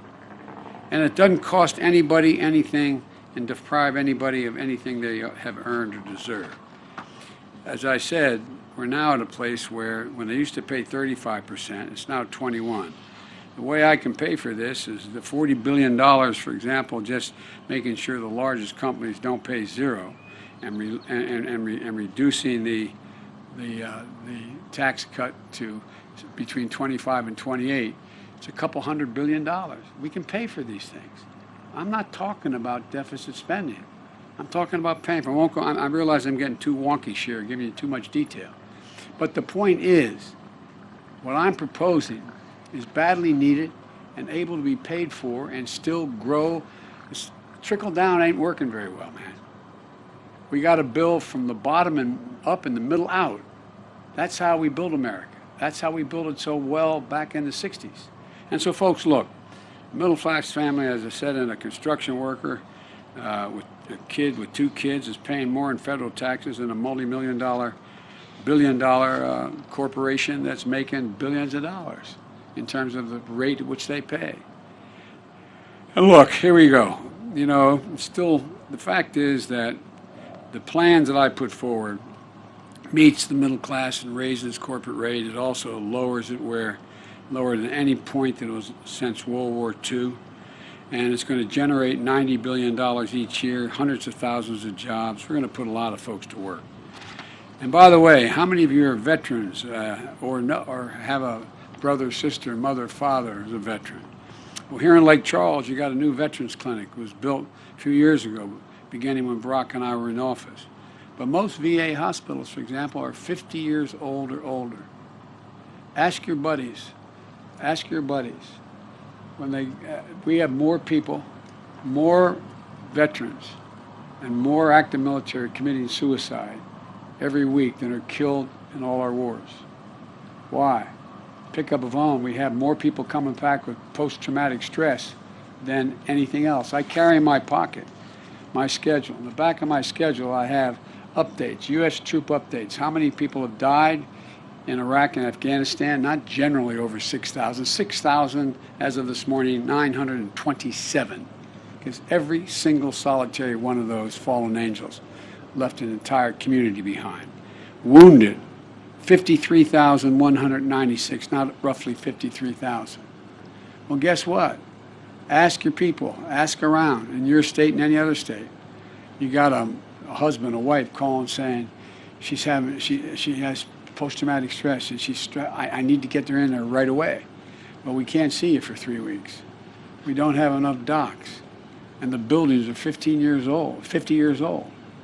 We have a sacred obligation to invest in that infrastructure. Better docks, not better docks, more psychiatric nurses in order to take care of these things. Look, folks, the bottom line here is, and I'm going on too long, the American Jobs Plan puts people to work upgrading VA hospitals and put for our veterans and our service members and military families. And let me ask you, what's better for America?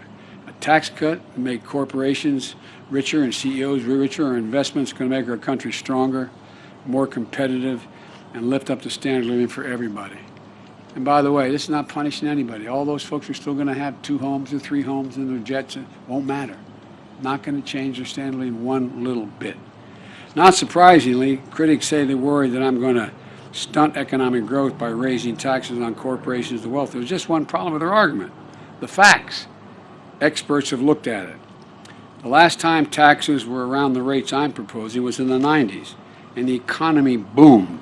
America created 20 million new jobs in 8 years when these were the tax rates. And the fact are, the American economy has had record job creation and growth under the same kind of plan I'm proposing. And here's why. Our economy has always done best when everyone pays their fair share. Again, I'm looking to punish anybody. I'm looking to rebuild America as a world leader. I'm going to look to make sure we have the best and most significant infrastructure in the world. It's time to grow this economy from the bottom up and the middle out. Let me close with this. Infrastructure has historically been a bipartisan undertaking.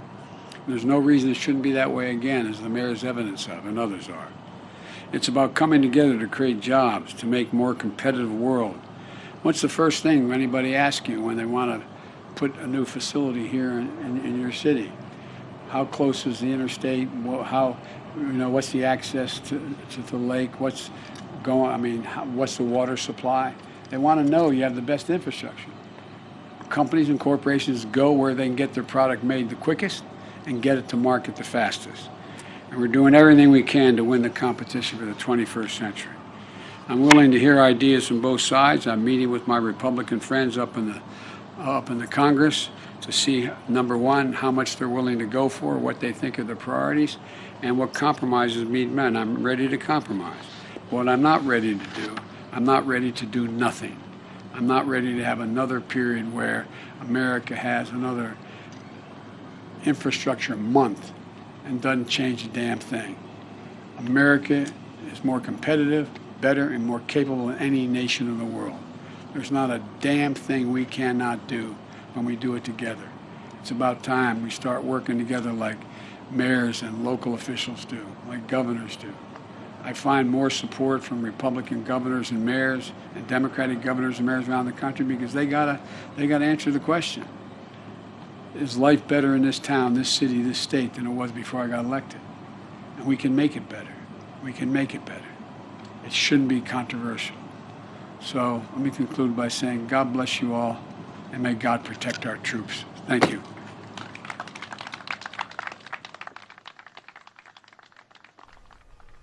All right, you've just been listening to President Joe Biden addressing a crowd at the Lake Charles Civic Center seawall. And speech lasted almost 30 minutes. All right, and he wanted to wrap things up by saying something, you should be able to remember. He goes, I'm ready to compromise with anyone. I'm just not ready to do nothing. To do nothing. So basically that kind of sums up what he thinks this tour is all about. All right, once again, the president here in Southwest Louisiana to talk about his new plan to rebuild the infrastructure along with several other things across the nation. And he chose Lake Charles, of course, with the I-10 bridge as a backdrop to talk about that. Presumably in that plan, there is money to rebuild the I-10 bridge. All right, that's something that, he was talking a great deal about what was poor planning, he thought. It just does not meet the needs of a modern society.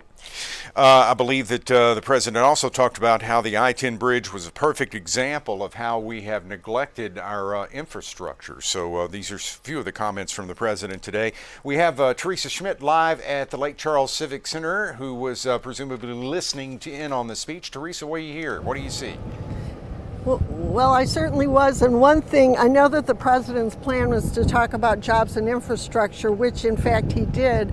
But our mayor, Lake Charles Mayor Nick Hunter, made the hurricanes and the difficulties that people here are undergoing, you know, while we try to recover front and center. And so he did, Joe Biden did look back a little bit, having been here during Hurricane Rita. He made reference to talking to Randy Roach about Hurricane Rita, and he was saying that this time we're going to build back better and stronger and more resilient. He also talked about rebuilding America and gave kind of kudos to the AFL-CIO, saying that you know, that they can play a big role in getting us where we need to be. He says that all of these things that we need, a new I-10 bridge, better water plans, infrastructure stemming from the destruction of the hurricanes, that all of this will provide jobs, and so is part of the American Jobs Plan. He says that, you know, as we rebuild this infrastructure, we need to modernize it, and we need to make it more resilient. The president said that he believes that we need help, and so many people here, you know, have been concerned that we haven't been more in the national spotlight, considering all of the loss that we've had. And so he did say, I promise we will build back more resilient to withstand these storms. And then he also talked a little bit about climate change, saying that we just can't deny that we are seeing a change in the weather. And he was saying that we need to build back to a higher standard to withstand these storms. And then again, he talked more about the I-10 bridge, and that it was an example of how we have failed to invest in our people. And he reiterated those statistics that are so familiar to us here, that the bridge was initially built to withstand like 30,000 cars a day or something. Now we have more than 80,000. So he says it's not modern, it's a recipe for disaster. And a lot of times people think there's a structural problem with the bridge. My understanding is that some of the main reasons that it's not safe are because it's not designed the way it should be designed for a modern bridge, the way it's so tall and so narrow. And so he talked about the need for 6 lanes so that it'll be much safer. I'm sorry, were you trying to ask me a question? Okay, I'm not. Teresa Schmidt live at the Lake Charles Civic Center, kind of recapping what not only the governor of Louisiana, John Bel Edwards, was talking about today, but Mayor Nick Hunter with the city of Lake Charles, who introduced President Biden. Well, right now we want to join KPLC's Rania Kaur. She's along I-10 as we wait for the motorcade to go by there. Yes, Agnes, as of course President Joe Biden came westbound to come and speak in front of the seawall, here we are on the eastbound side waiting for the motorcade coming, of course, back and going towards Chennault. Right now, as you can see, eastbound is already starting to clear out. There's actually a truck that's on eastbound that's sort of near the end there, and they're actually trying to move him out of the way. But beyond that, of course, the entrances to I-10 eastbound are closed as of right now. All right, Rania Kaur along Interstate 10. Rania, will keep you with us. We're hearing helicopters. Do you see those flying around the area? Are they for security, or can you tell what kind of choppers they are? I did see them briefly. I'm actually looking for it now. I did see a bit of blue and white, so I'm not exactly sure if it's something for security or if they're just overseeing to make sure the motorcade can pass through. They are right above us, and actually there's this tree right above me that's blocking it, and I think now we can see it in view. I'm going to ask Brandon here to zoom in. Not exactly, can't exactly tell what that helicopter is for, but yeah, that's what you're hearing right now. He might be eyeing that 18-wheeler, yeah. I believe you're right there in front of the old Ford Street Mission there on Interstate 10. And, yes. That's an area that the president, of course, saw coming in and is going to see leaving. There's a lot of destruction in that area from the hurricanes. Yes, and in fact, this where I was standing earlier when the motorcade was coming in, you could actually see that blue tarp and the purple house right there, which, as you can clearly see, has a lot of that Hurricane Laura damage. I'm at Ford Street Baptist Church, where right around here, yes, there is a lot of damage in a lot of those blue tarp roofs. Well, Rania, stay with us here. We want to take a look at the motorcycles gearing up to lead the motorcade from the Civic Center right now.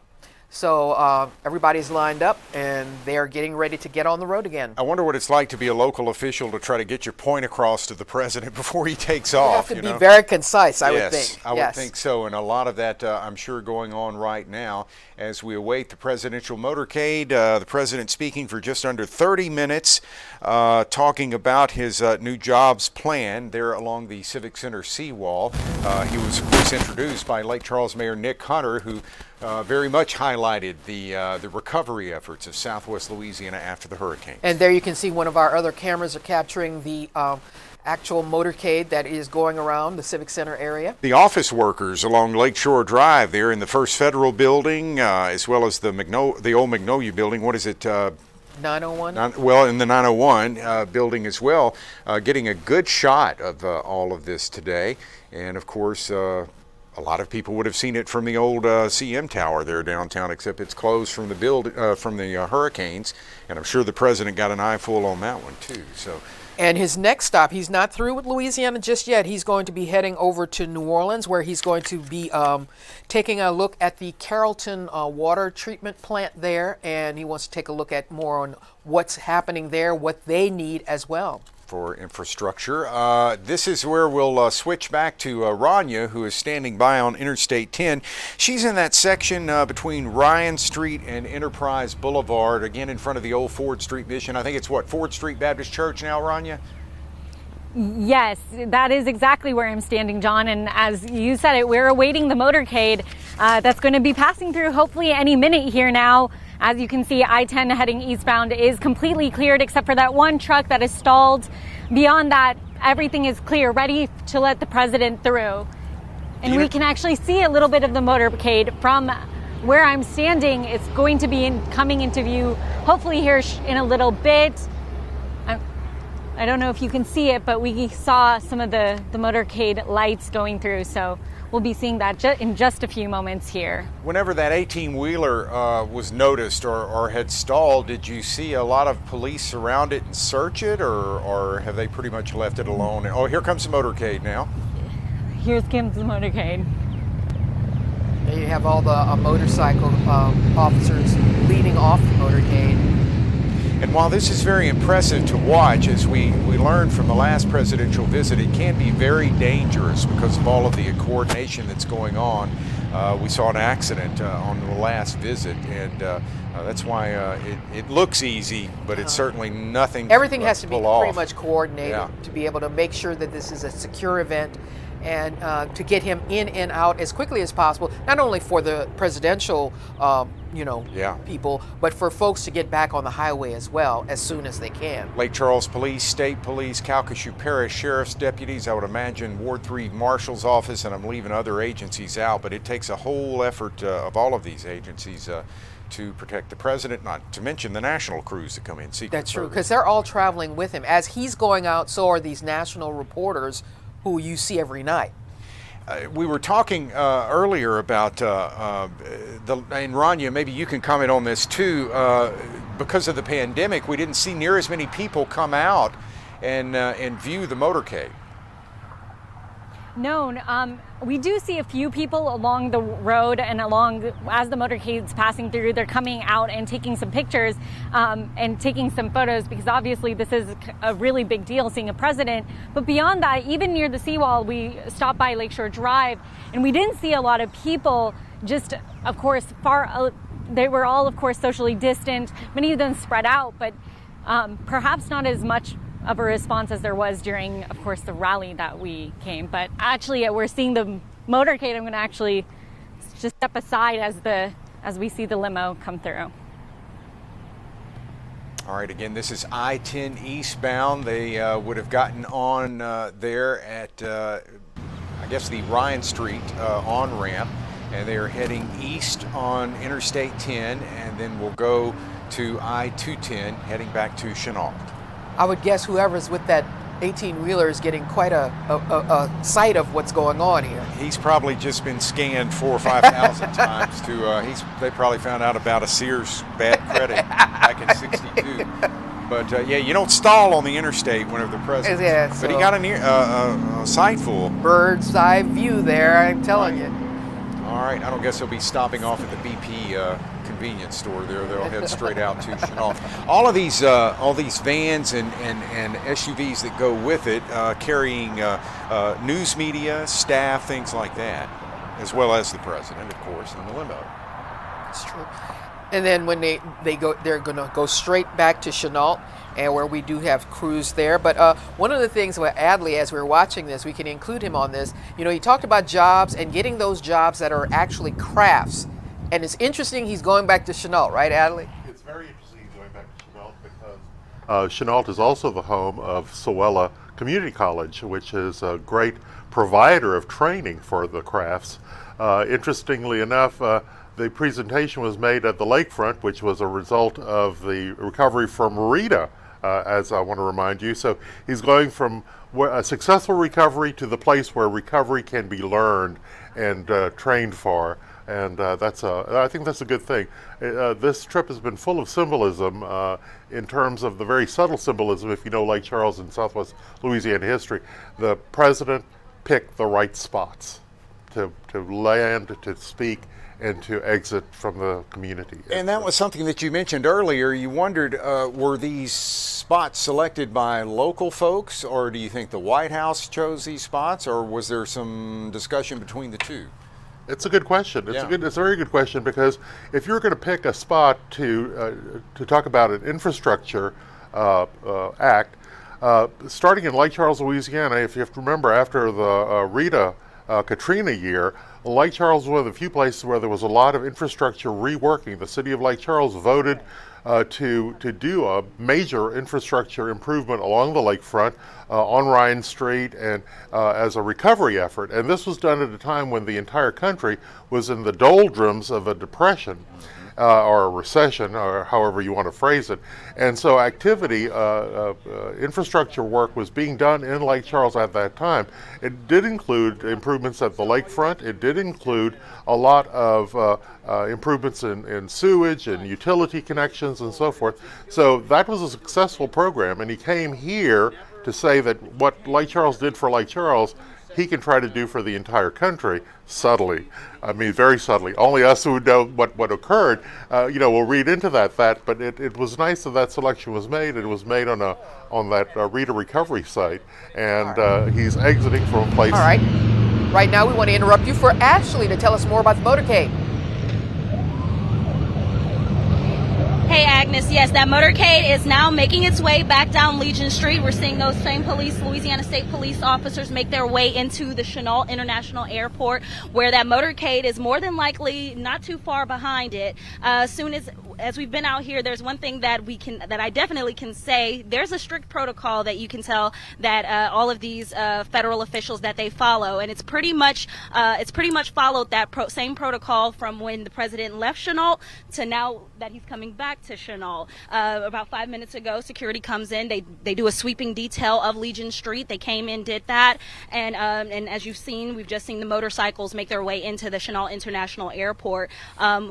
Kind of tallying the time here, it seems like the presidential visit from wheels up to wheels down seems like it's estimated at about 2 hours. And we do know, as you guys mentioned, that the president, he's on a schedule here. He is also visiting New Orleans once he wraps up this visit here in Lake Charles to visit their water plant there, and just continuing those talks of infrastructure, which he pointed out in his speech near the I-10 bridge. And that's a big deal. That's something that we've also spoken to our local officials about: water infrastructure, sulfur. That's one place that can definitely attest to water issues, and just hoping that federal government is aware of all of the issues that that's going on with their water, as well, in addition to all of the hurricane recovery that this area that's taking place in this area. But yeah, so now we're just standing by offside here at the Family and Friends Flea Market here off of Legion Street, just waiting for that motorcade to make its way. In the distance, we hear a helicopter. We see a helicopter making its way towards the Chennault International Airport. And yeah, so I'm sure the motorcade is not far away. Ashley, I would imagine Sewella is under a lockdown right now, or can you see if folks can come and go from Sewella Technical Community College? It's kind of hard maybe from that area. Right now, I'm not. Yeah, right now they are that portion to getting into the Sewella Technical College, that is blocked off. So there is no entry nor exit coming to or from Sewella. All right. And of course, Ashley is standing there on Legion Street, just east of I-210. If you've ever gone to Sewella or Chennault, everybody will be heading out to the air show in a couple of weeks. At Chennault, they'll go that way. And she is expecting the motorcade to be here shortly. I'm looking behind her, trying to see if there's some kind of activity behind her. Are there a lot of security folks around you there? Yes, there are Calcasieu Parish Sheriff's deputies at every corner of the street, and now I believe we are starting to see that motorcade make its way off of the 210 exit and make its way down Legion Street. All right, again, a beautiful day in Southwest Louisiana, the weather being perfect, and Air Force One is parked there at Chennault International Airport. There's the motorcade. You're making good time down there. Can you see the president, Ashley? Yeah, I believe Yes, I did. I got a good shot of him. He's actually in that second, the Beast, as we all know it to be known. He's in the second limo there. What does that mean for you? You know, when someone sees the president, talk to us personally. How does that feel? You've seen two presidents now, right? Yes, it's definitely a great, a great feeling. Like I mentioned earlier, you guys, this is just historic all around the board. Being able to, I think, and it speaks to, like you guys mentioned, to the resiliency of Southwest Louisiana to have five presidential visits from a sitting president in this area within the last 4 years. That speaks volumes, and to be able to have or to play any part in the coverage, that means a lot. Speaking on a personal note, becoming a journalist, you hope that you get these experiences, but to have as many as we've had here in Southwest Louisiana in the short time span that it's happened, it's pretty amazing. All right, you'll be able to tell your grandkids. That's true. Hey, Ashley, as you go, I know there's a word that you and I use all the time.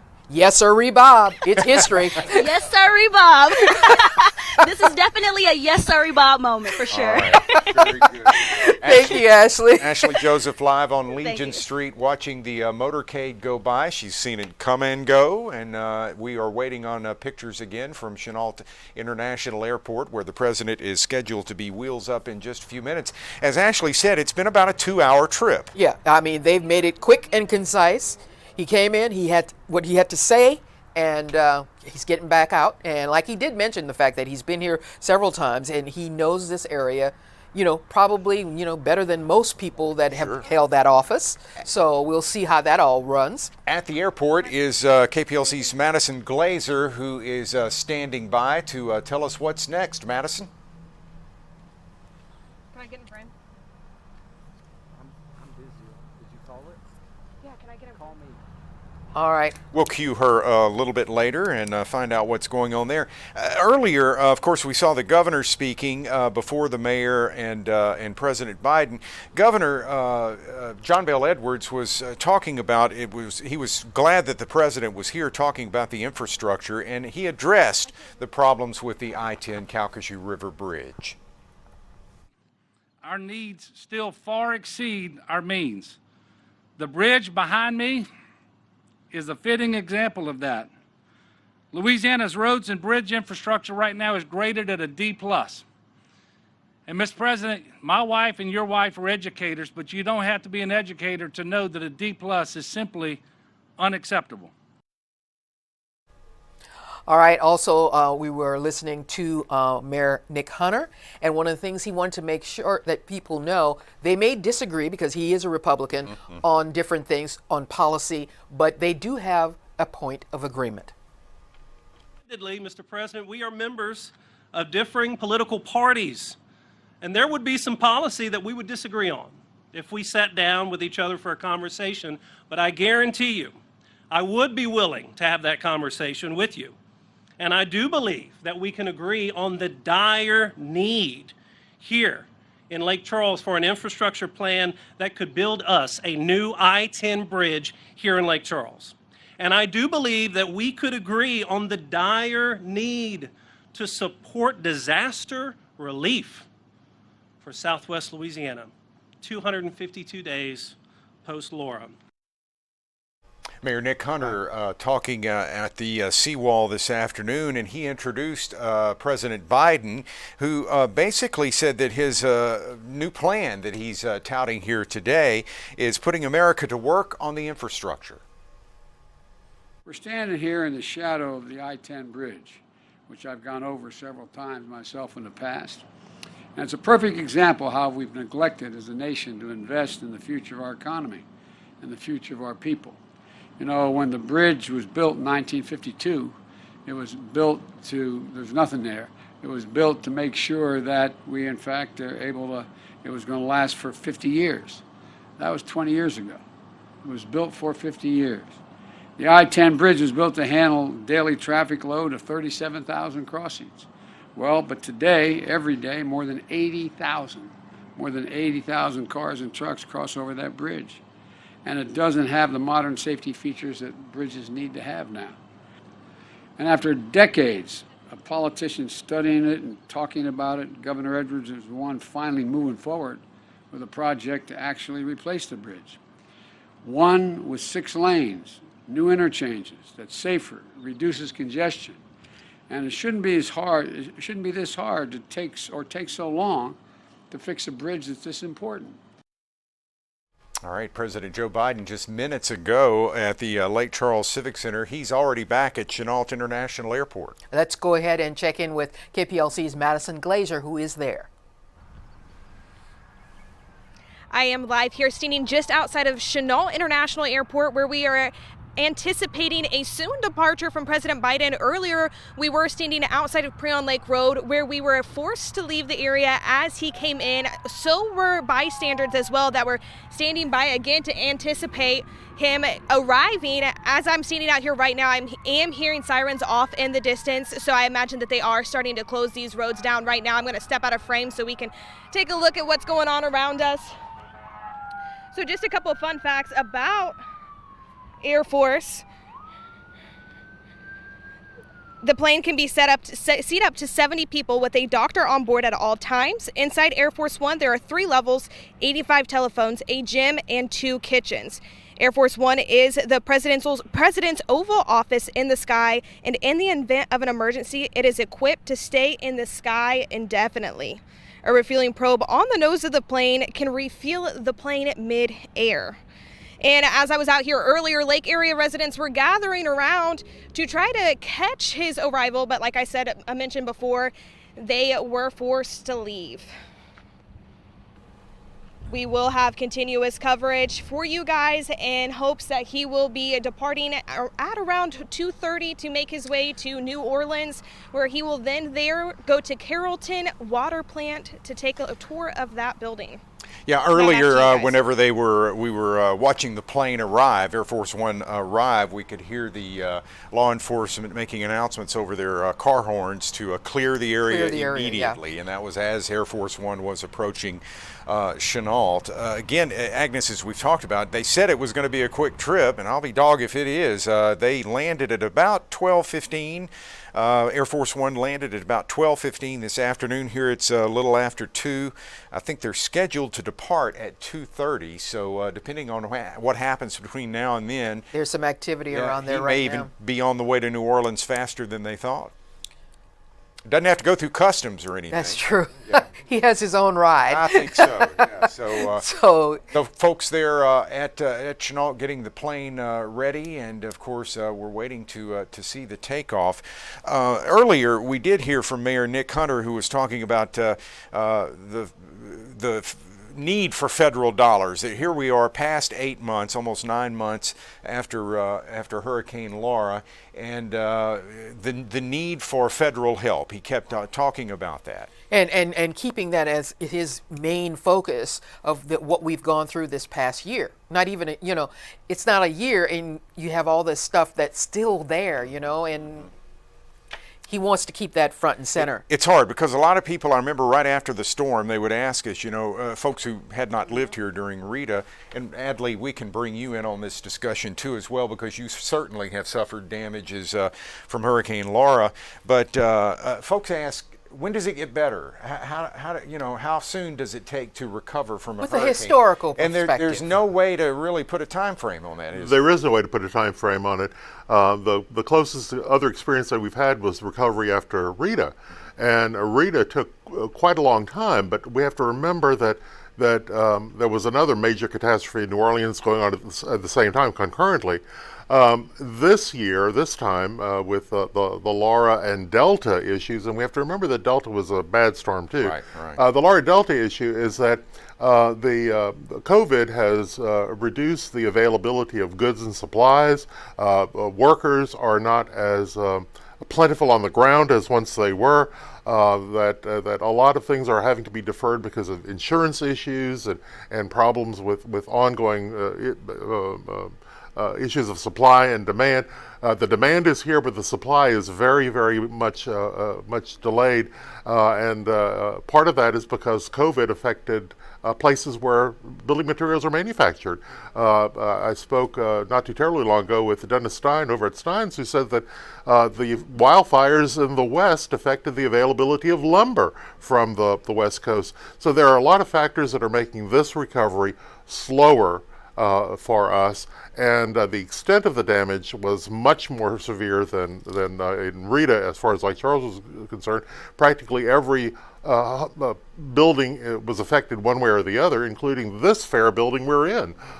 This is true. The very resilient KPLC, the historic KPLC building in downtown Lake Charles, was mightily affected by Rita and Laura, and we have Rita and Laura and Delta, and we're just coming out of this, and it's going to be a while. It's a slow recovery, but I think it's a recovery being made with all due diligence. We're now having to make decisions that we're going to take a while to get through, and it might be a better recovery because it's not going to be so knee-jerk a recovery. It's going to be a recovery that will be measured, and it will allow the best to come into the forefront, I'm hoping. All right, now we want to check back in over at Chennault, where they may be getting ready to taxi down the runway. Boy, I wish our flights would go this fast. Huh? 2 hours in and out, that's not bad. But yeah, they were originally scheduled to leave at 2:30, and there it is, moving around. It's 2:06 now, and there's Air Force One getting ready to take off. And folks, I'm sure, are lined up along the roadways as close as they can get to Chennault to get a look of this historic event of this beautiful plane taking off in Lake Charles. You can see it from the highways, as you're going. You see most planes that are going into or out of Chennault. You can see that right there, so you can see a little bit of history in the skies there. And of course, this place is busy every day, but will be very busy in just a few weeks. June 5th and 6th, Chennault International Airport, yes, supports the air show, and the Blue Angels will be here. So we not only have the historic Air Force One in here, but the historic Blue Angels and their new planes will be flying into Lake Charles June 5th and 6th. It's just testament to what Chennault has been to this region since, early days when it was part of the World War, everything we had here, the planes, the Cold War, the Cold War, everything else, shuttle being able to land here if it need be.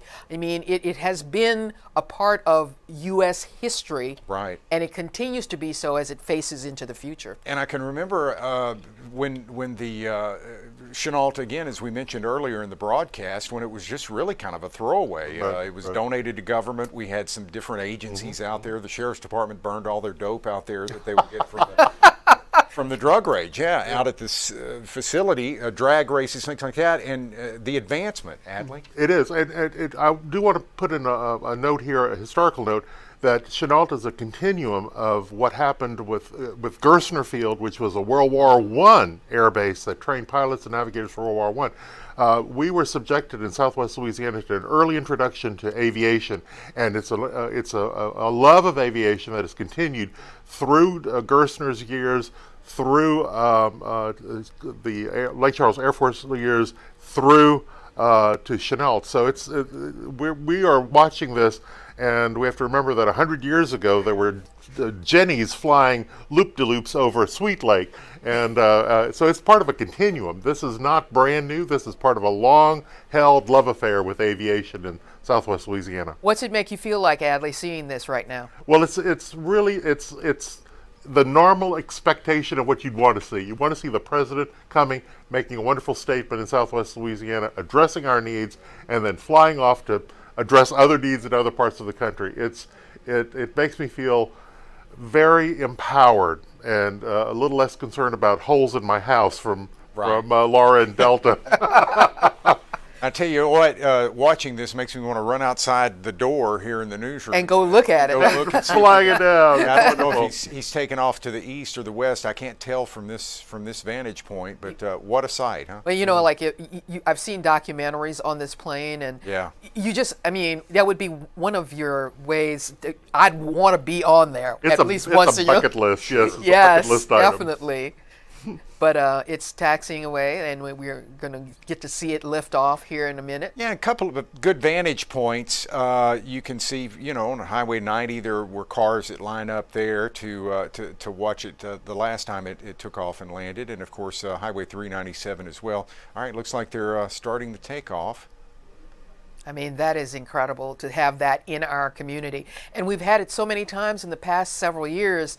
It just shows that this part of America is not forgotten by the powers that be, so to speak. It looks like they're taking off to the northwest or west-northwest. I'm glad you know directions there, John, because so I'm might useless just, as far as that goes. We might just hear it. Well, the flight pattern for Chennault, look how smooth that is. Goes over Moss Bluff. Yeah, isn't that great? But they may be flying over Moss Bluff and then taking a right to head east toward New Orleans. But there's Air Force One, containing President Joe Biden. Was the governor on board? Or no, I guess he couldn't have been because it came from Washington. Yeah. Right. So he may be flying with him to New Orleans, huh?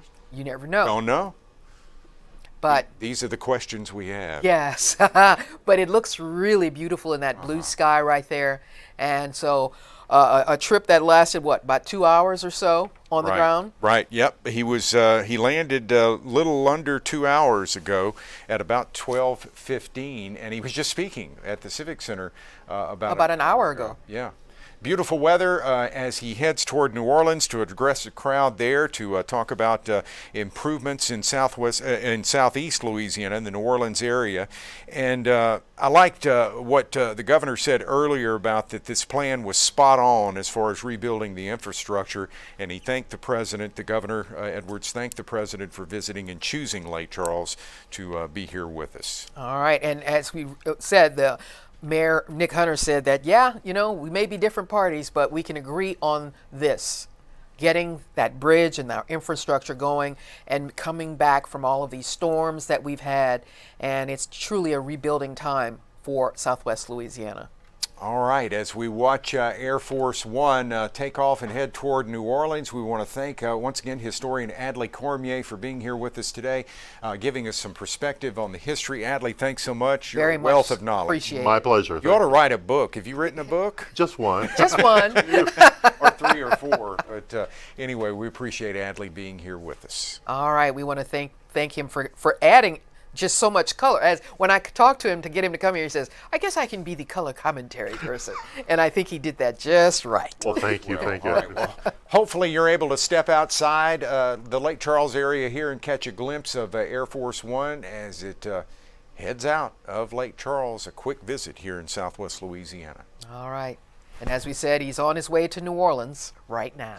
Thanks for joining us for this live coverage of President Biden's historic visit to Lake Charles. Have a great day, everyone. And look for continuing coverage this afternoon on KPLCTV.com and all of our social media platforms, and a complete update on First at 4. That's right.